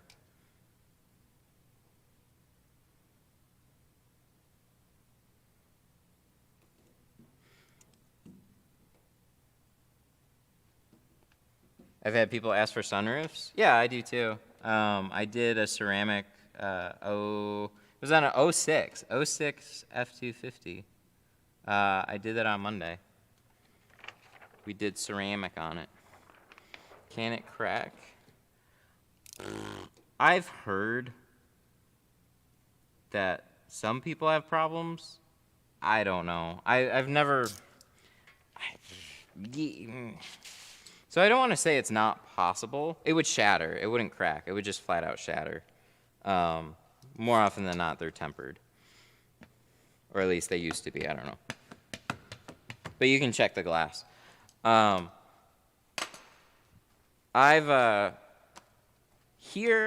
never had a problem with it. And somebody will say, well, it doesn't get as hot there. And yeah, it doesn't get quite as hot as like Arizona, but we still have like 95-ish degree summers here. So we still get plenty of heat, albeit not quite as long as other states do. But we still get heat here. And I haven't had a problem with it. So maybe just put that as a disclaimer. Be like, yeah, I'd be happy to do it. I have heard. So if you want to move forward with it, absolutely. We just can't be responsible if something goes wrong down the road. Because, like, you know, what if the back window breaks? I'm like, just do it. Just try and protect yourself from liability in some way, shape, or form. That's all.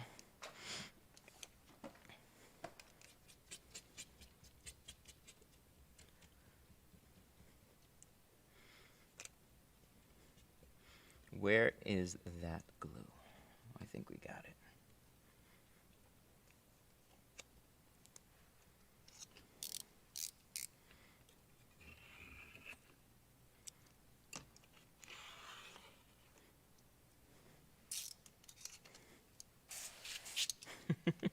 That's the most generic question. How can I learn to tint and start making money? Start? Just do it. Just get some film, get some tools, watch a bunch of videos, and go at it. That's the best way to start. Just do it. It's like when people ask for tips. Like, hey, do you have any tips? I'm looking to tint. The whole channel. Everything.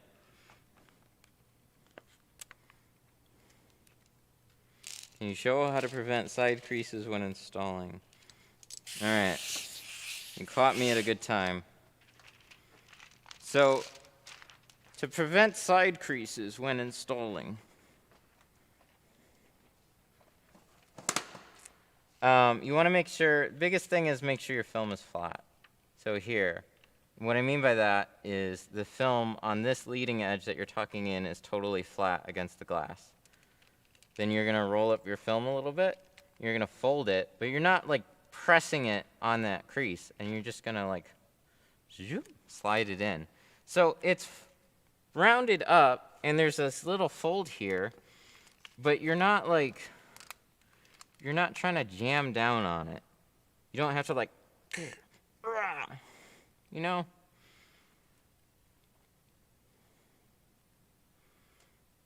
So after the fact, there'll probably be something that I have to heat up and press down, but it's going to be pretty minor.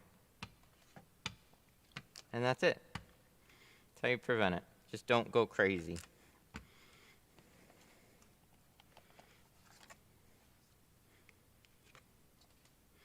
Don't go crazy. Yep, we're tucked in, so we're good. Yeah. Eek. Get that squeegeed out. Squeegeed out. Make sure it's locked down. Roll it up. And then on the bottom half, spray it out. There'll be like a little bit. So like you kind of want to like turn it into like a taco shape here and pull that liner out. And then just shoot.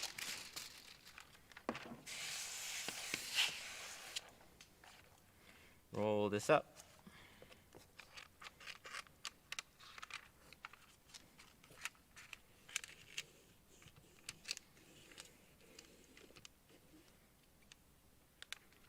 What do you think about Avery?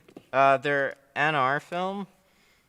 NR and NR Pro both are good. The thing I didn't like about the NR Pro was the haze, though. So if they haven't really addressed that much, then their NR was good.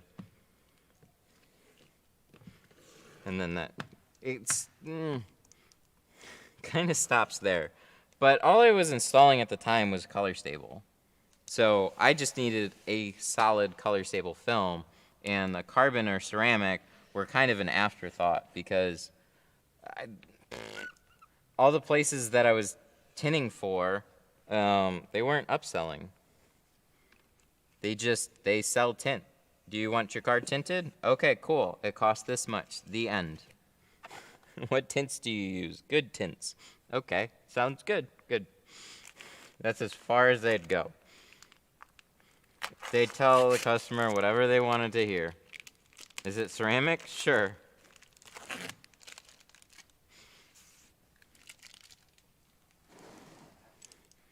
And I would try to get them to do it differently.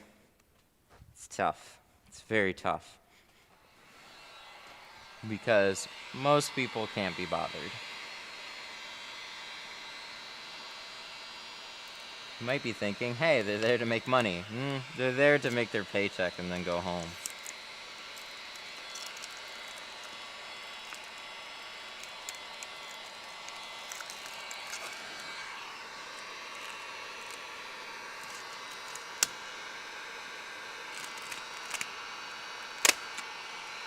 Oh, I get it now.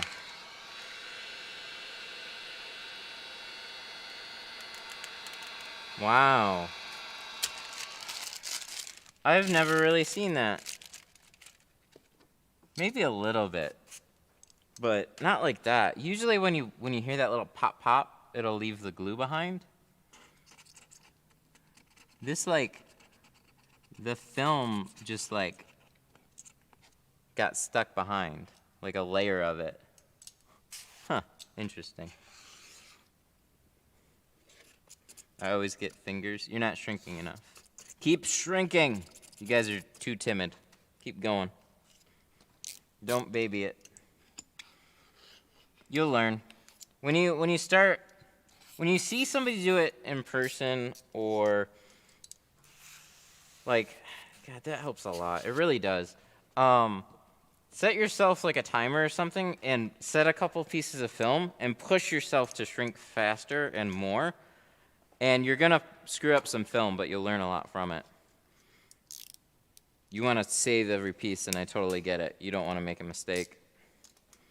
But you kind of have to force yourself to.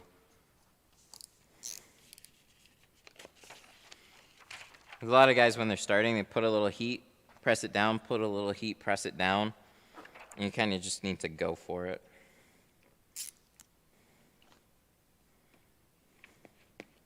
Or understand what you're looking for.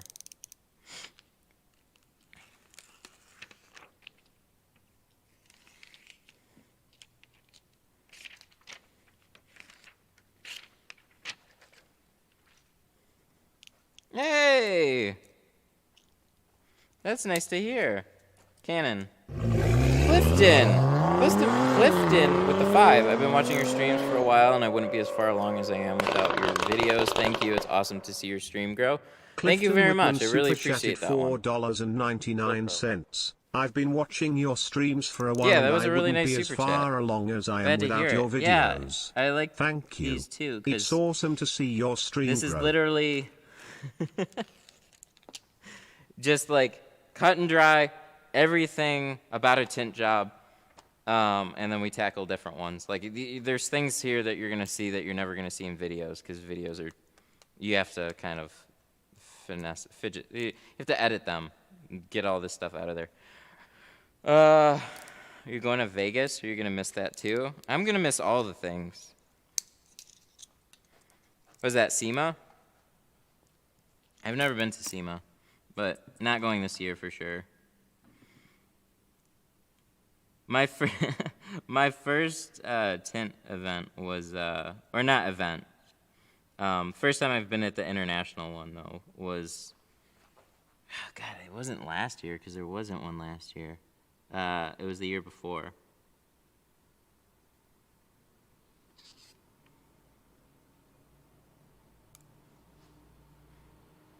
I got a kid now. So like, priority number 1 is like good old family vacation, man. I just want to chill. There can be cool stuff at those events, but I just want a house with a pool. I just want to like chill out for a little bit and have some good non-tinting time.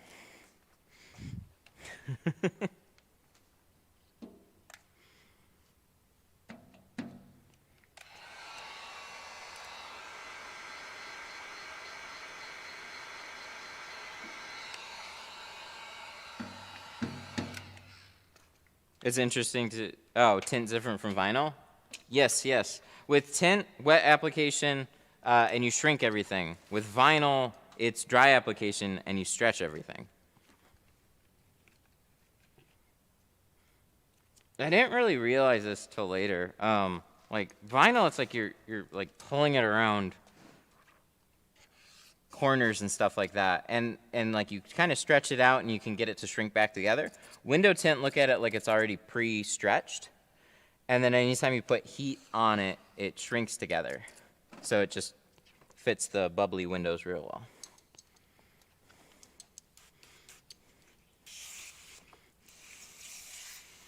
I do vinyl for fun, tints for income. Really?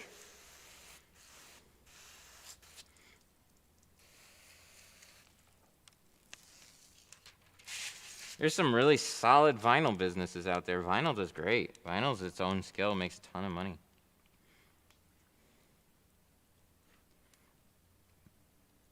It's kind of hard to diversify across both.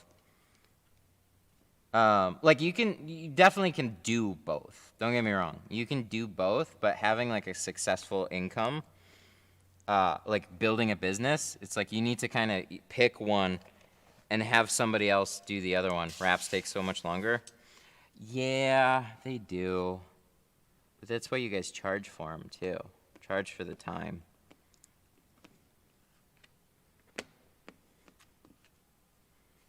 And then stream it.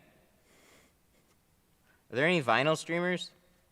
I don't think so. I know there's some vinyl channels, but I don't think there's vinyl streamers. Just do sections. Just pick like a quarter bumper or like something interesting and stream it. Or you do the whole damn car, but that's a long ass stream.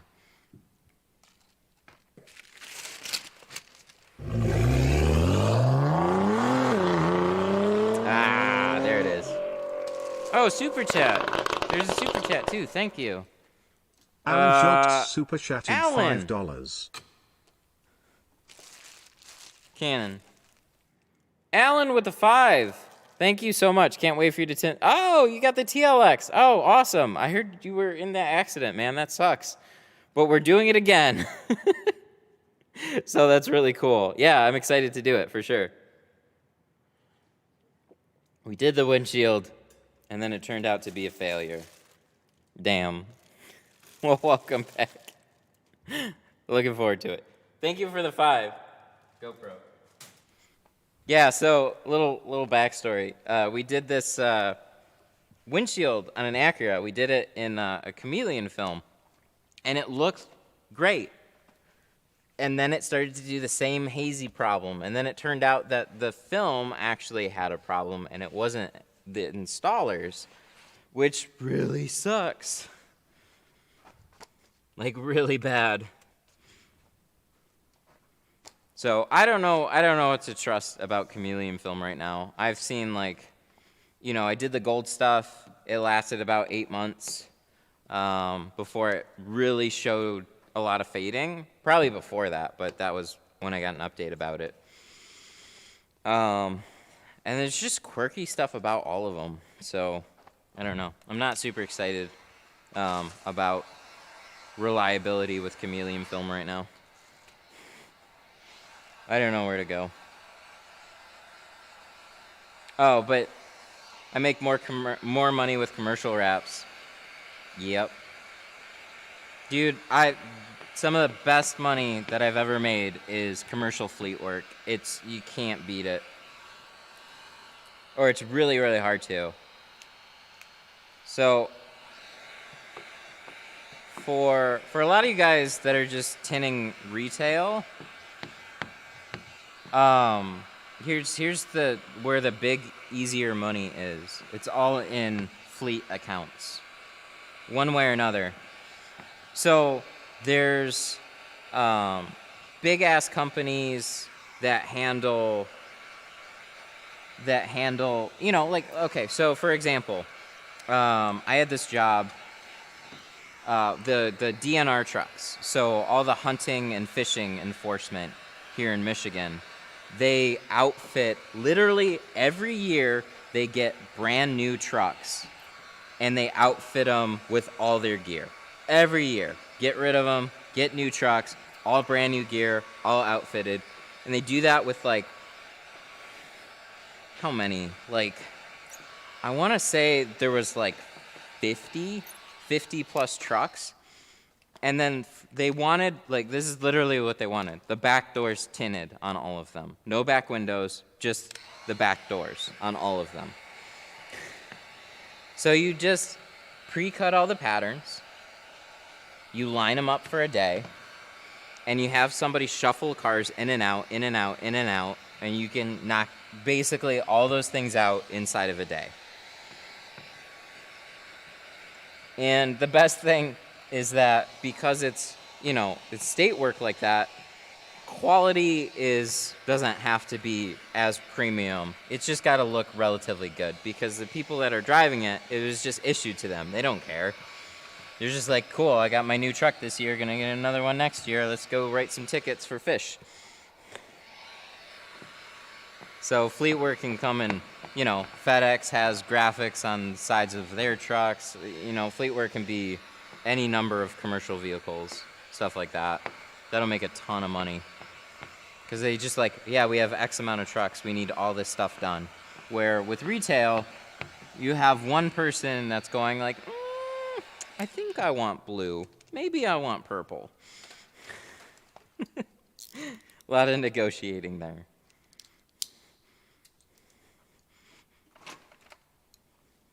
Where did we... Oh, no, we did do it. Oh, my God. Okay. Wow. Wow. I totally blanked for a second. I'm like, I got to strip and retint this quarter. I already did that, but I forgot that I did that. Wow. All right, let's catch up here a little bit.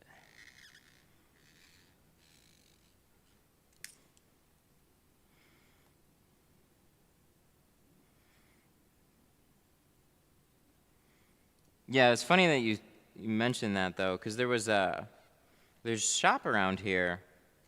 Actually, I heard he won the International Tint Off. His business is actually right around here, too. He was mostly window tint and then got into graphics and then started getting commercial accounts. And then he's just like, man, I'm just doing so much commercial work that I don't have time for like retail anymore. And then you start hiring and trying to find people to fill in for the retail, but you have so much other commercial work to do that it doesn't make sense anymore. It's crazy.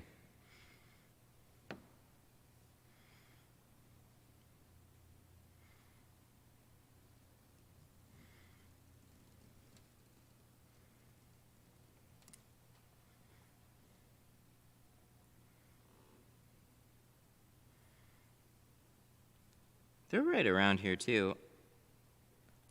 I probably should have asked that company if I was a good business, but I didn't want to because they don't want to do all their work.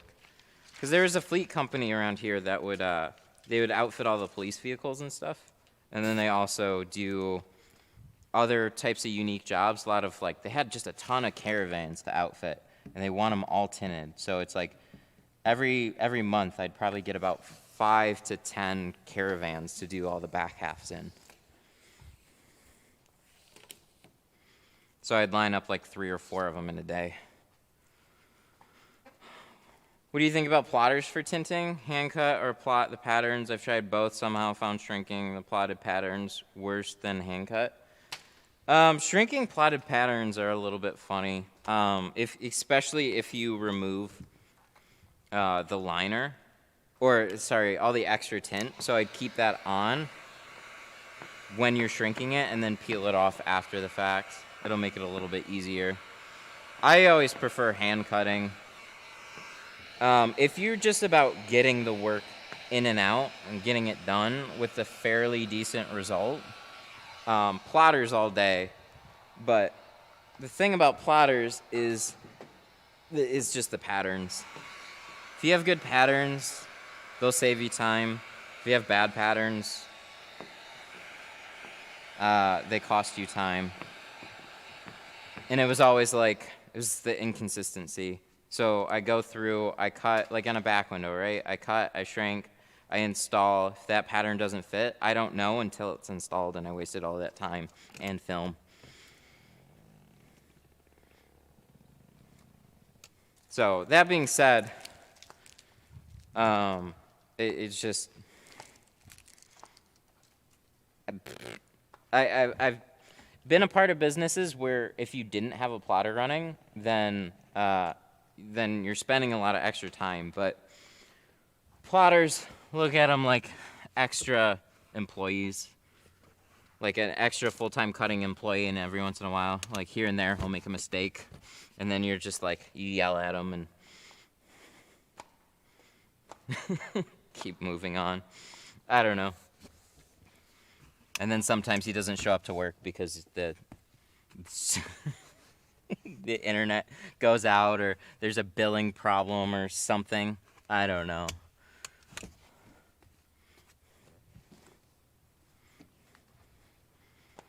Yeah, people know me as being very cynical towards plotters here, and for good reason. I've been jaded by a lot of software. Turns out TrueCut is also locked down by Suntech. So a lot of these companies went the route of, hey, if you want to use our software, then you have to buy our film. And if you don't buy enough film a year, then we cut you off entirely. We don't care. So they make all their money, or most of their money, from selling you film, not from selling you software subscriptions. So even being at $150 a month, they'll make far more off for you as a customer by selling you film every year. So that's their goal. However they can build value and muscle you into using their film, I hate that though. So there's a couple of third-party options, but they have their own issues too.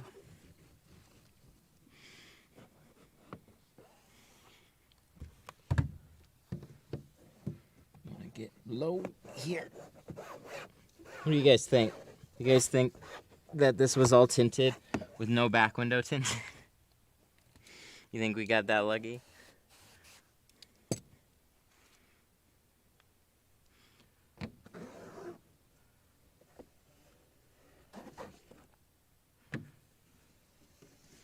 Why don't you remove the brake light? Good question, actually.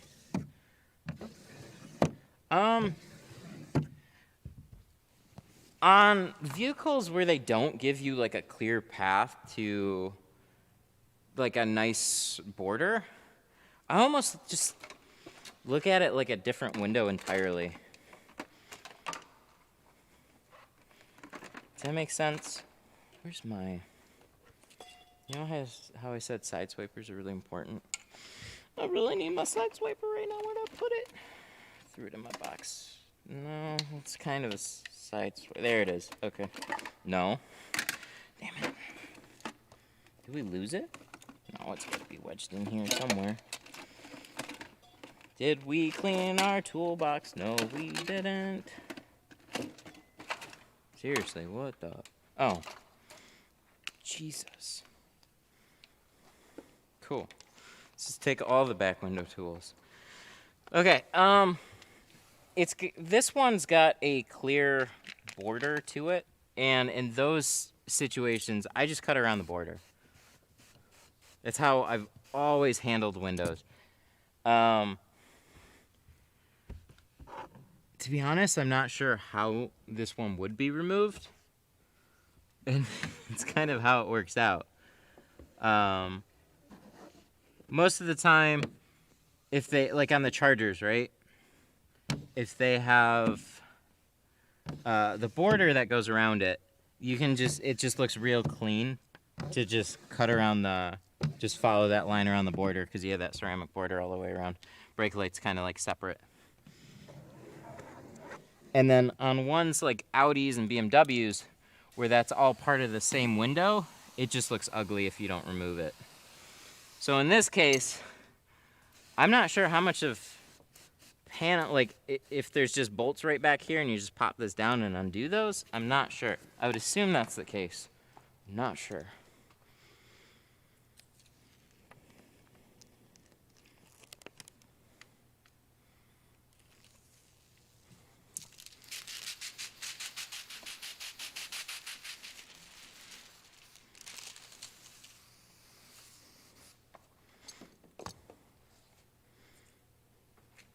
Alright, let's toss this. There's a guy I used to tint with a little bit. Taught me a lot of stuff. He used to throw it in the air and catch it like a pizza. Maybe I'll try that again one day. Probably will have to mess up a couple of back windows to get that right.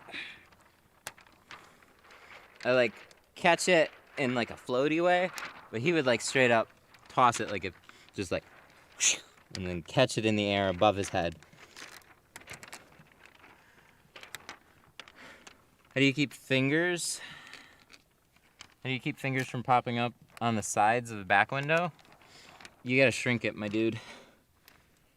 Keep shrinking. So everything on the outside should be flat.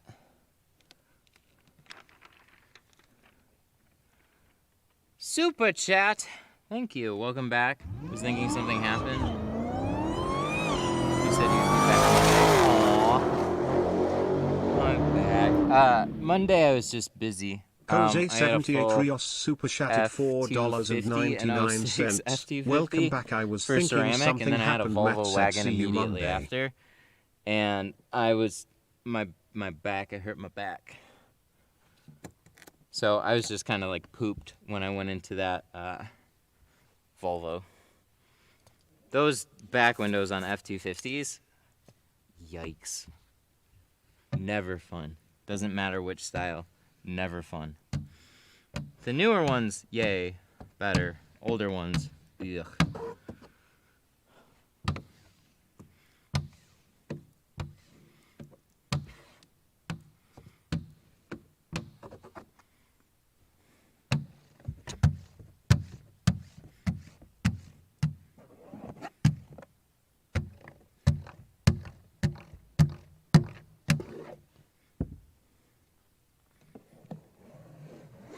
Side swipe. So in a lot of instances, if a back window has some stuff in the way, I'll take that bulldozer. And this bulldozer I kind of like hold at an angle, put some pressure, and go along this way. Side swipe. That's the other one. I used to use the Stroke Doctor. Side swipe I like better though. They both kind of have their place though.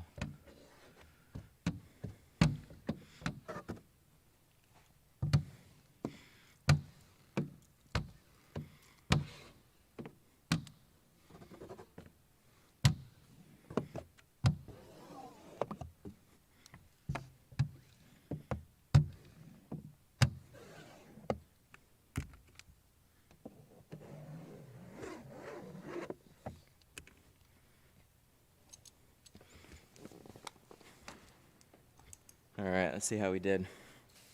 I think this is loose. Yes, it is.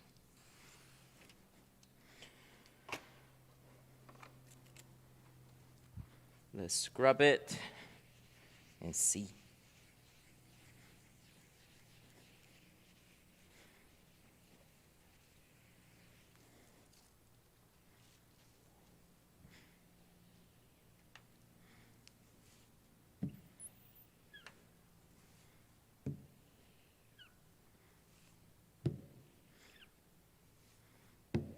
Is this my car? No, this is a client's car. If it doesn't look like a minivan, it's not my car. Except for the Blazer. Right now we have the Blazer. Which that one's fun. But that one is not a practical baby mobile. We found out. It was funny too. We have this, we like had a spare bedroom to put together like a nursery. And then that mostly became like the clothes/baby storage room.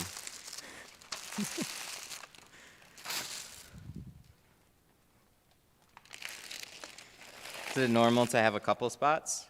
Yeah, you'll always be able to find something. And when I say something, I mean like small. If you go through and you nitpick a window, you'll always be able to find a couple of specks. Where it becomes a problem is if those speckles are big, or they're kind of like, there's like a grouping of them.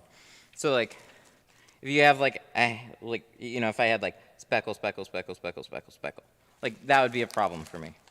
If I look at a window and I just like, oh, there's one spot there, and there's like one spot there, or there's like one, two like little teeny tiny ones, yeah, that's within a tolerance.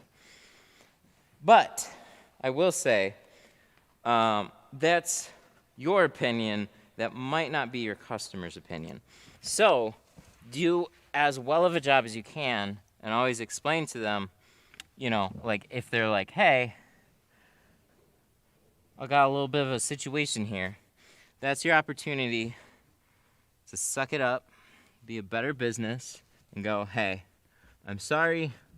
It is an aftermarket process. I try and do as good of a job on everyone that I can. There's always going to be something. That being said, I'm going to try and take care of this for you. So I'm going to redo it, and just know that that spec may move to be somewhere else. So,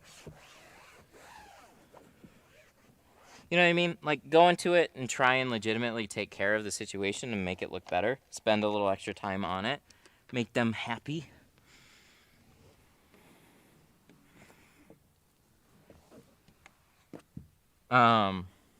Because, like, that's, in my opinion, that makes a good shop. Brushing people off and saying, like, look, I can't do any better, which may be true. You know, just whatever. Once you see the imperfection, you never unsee it. So there's things that'll kind of be like, man, it'll suck. It'll absolutely suck to have to redo some of those little things. And you're like, ah, come on. But showing good customer service, good customer care, and trying to step outside your own workflow into their shoes and go like, well, they really care about their car. They are nitpicking, but they came to you for a good job. So that's where it gets really hard when people like underprice themselves. So if you just put out cheap prices, you're not giving yourself that opportunity to, you know, make up for that. You just like, you know, come on, I gave this guy a cheap job. What does he expect? Well, chances are he came to you because he didn't have a lot of money anyways. So you gave him a cheap job, but he looked at his options and figured like, hey, I'm going to try and get the best that I can for the least amount of money. Ugh. I've had so many problems going that route. It's tough.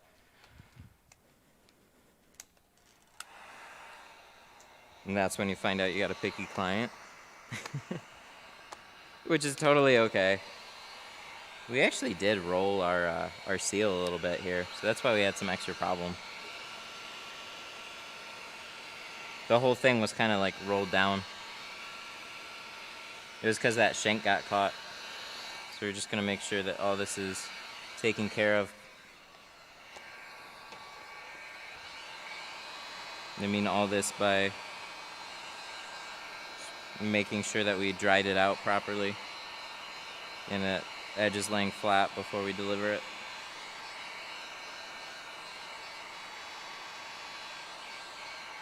But picky clients are fine.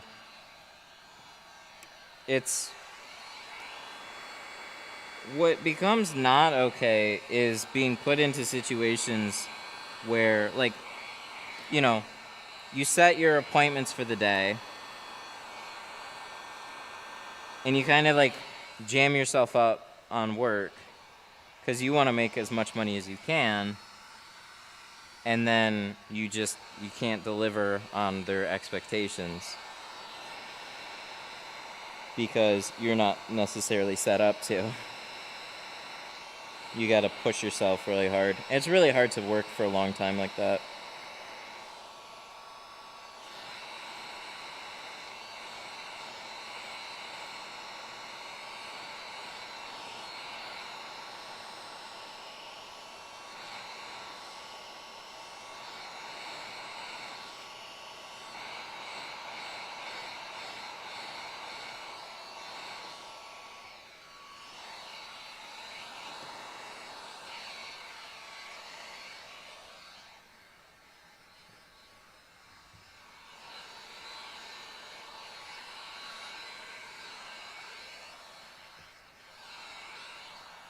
Making sure everything's all laid down here.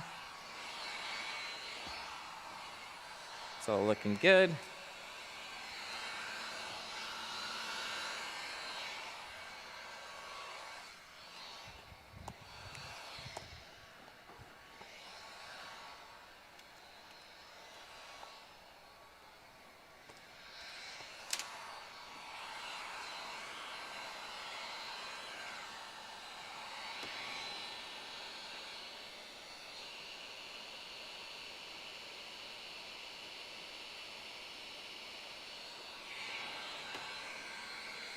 This one looks better without that glue in the middle.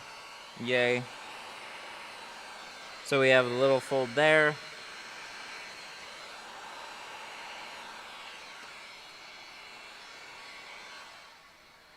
Good.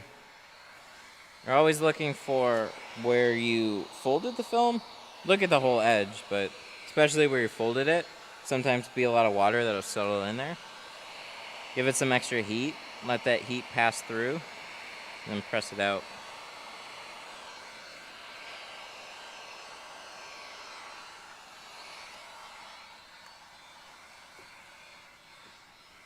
Sweet. I don't think we have any weirdo hairs or anything to worry about on this one. Looks like this all turned out well. Just got some tape on my feet. Quarters, no gaps. Yay. It's always a huge bonus when you have that hard edge there. Just like make sure that it's all clean, no gaps on it.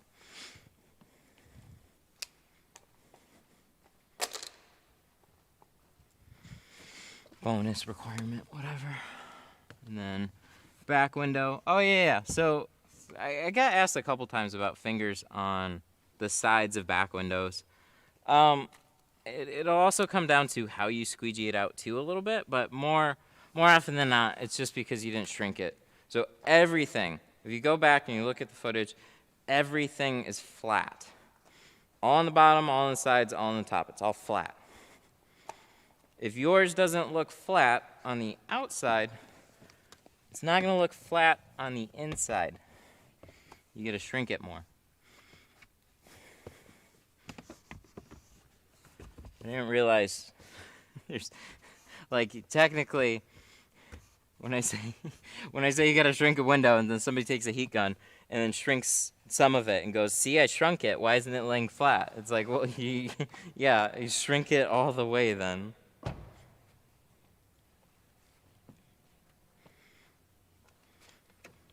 Oh, he's got a USB-C cable.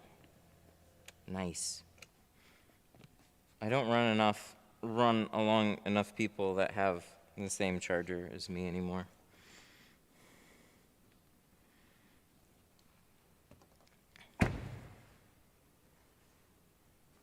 Got a little booble there. Not for long. That's gone.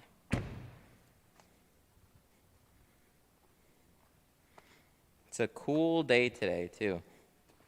So, shop is a little cooler, car is a little cooler. This is an extra piece of carbon that we might save. I don't know what we'll do with it, though. Canon. How the heck do you tint a curvy taillight? Seems hard as heck. Part of it, tint typo. Look at that, you got it. I did one taillight video. Taillight's its own other challenge, but having the right taillight film makes a big difference. So Lux taillight film is really good. If you just buy a kit offline, some of that stuff is really thick and rubbery and difficult as hell to work with, so that'll add to it. Material choice on wrapping makes a big difference. Tint, it still does, but I don't think it's as dramatic. Some films are harder to shrink, some glues are better than others, but it's not as dramatic.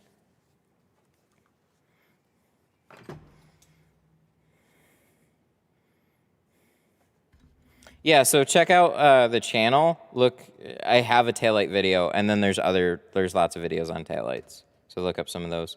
I have a little worm spot on my windows, like 3 on my window. I might be nitpicking. What are your thoughts? That's too much.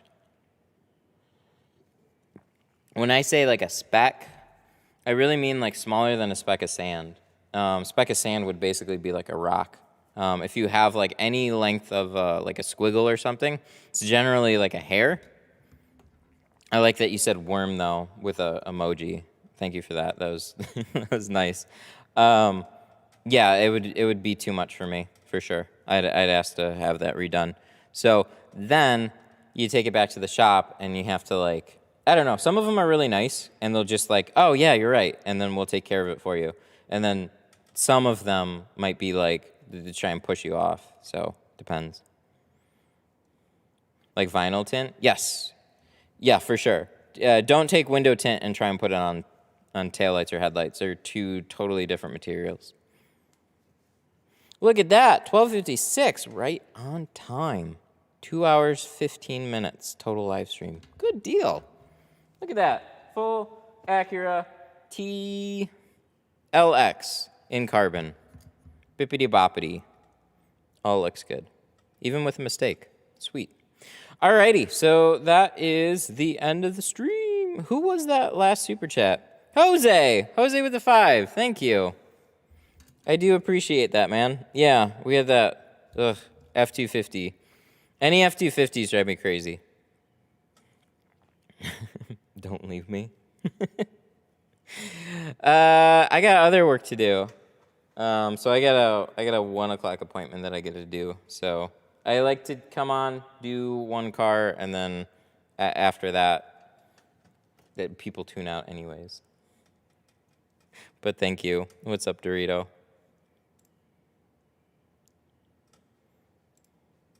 Okay, so with that being said, let's. I gotta go to stream. Did YouTube fix this bug yet? They didn't. Why do they do this? YouTube, you used to be great. So YouTube used to give me a list of all the super chats, and then they only show me the recent ones now. It's like they just time out, and then they go away, and that's no fun.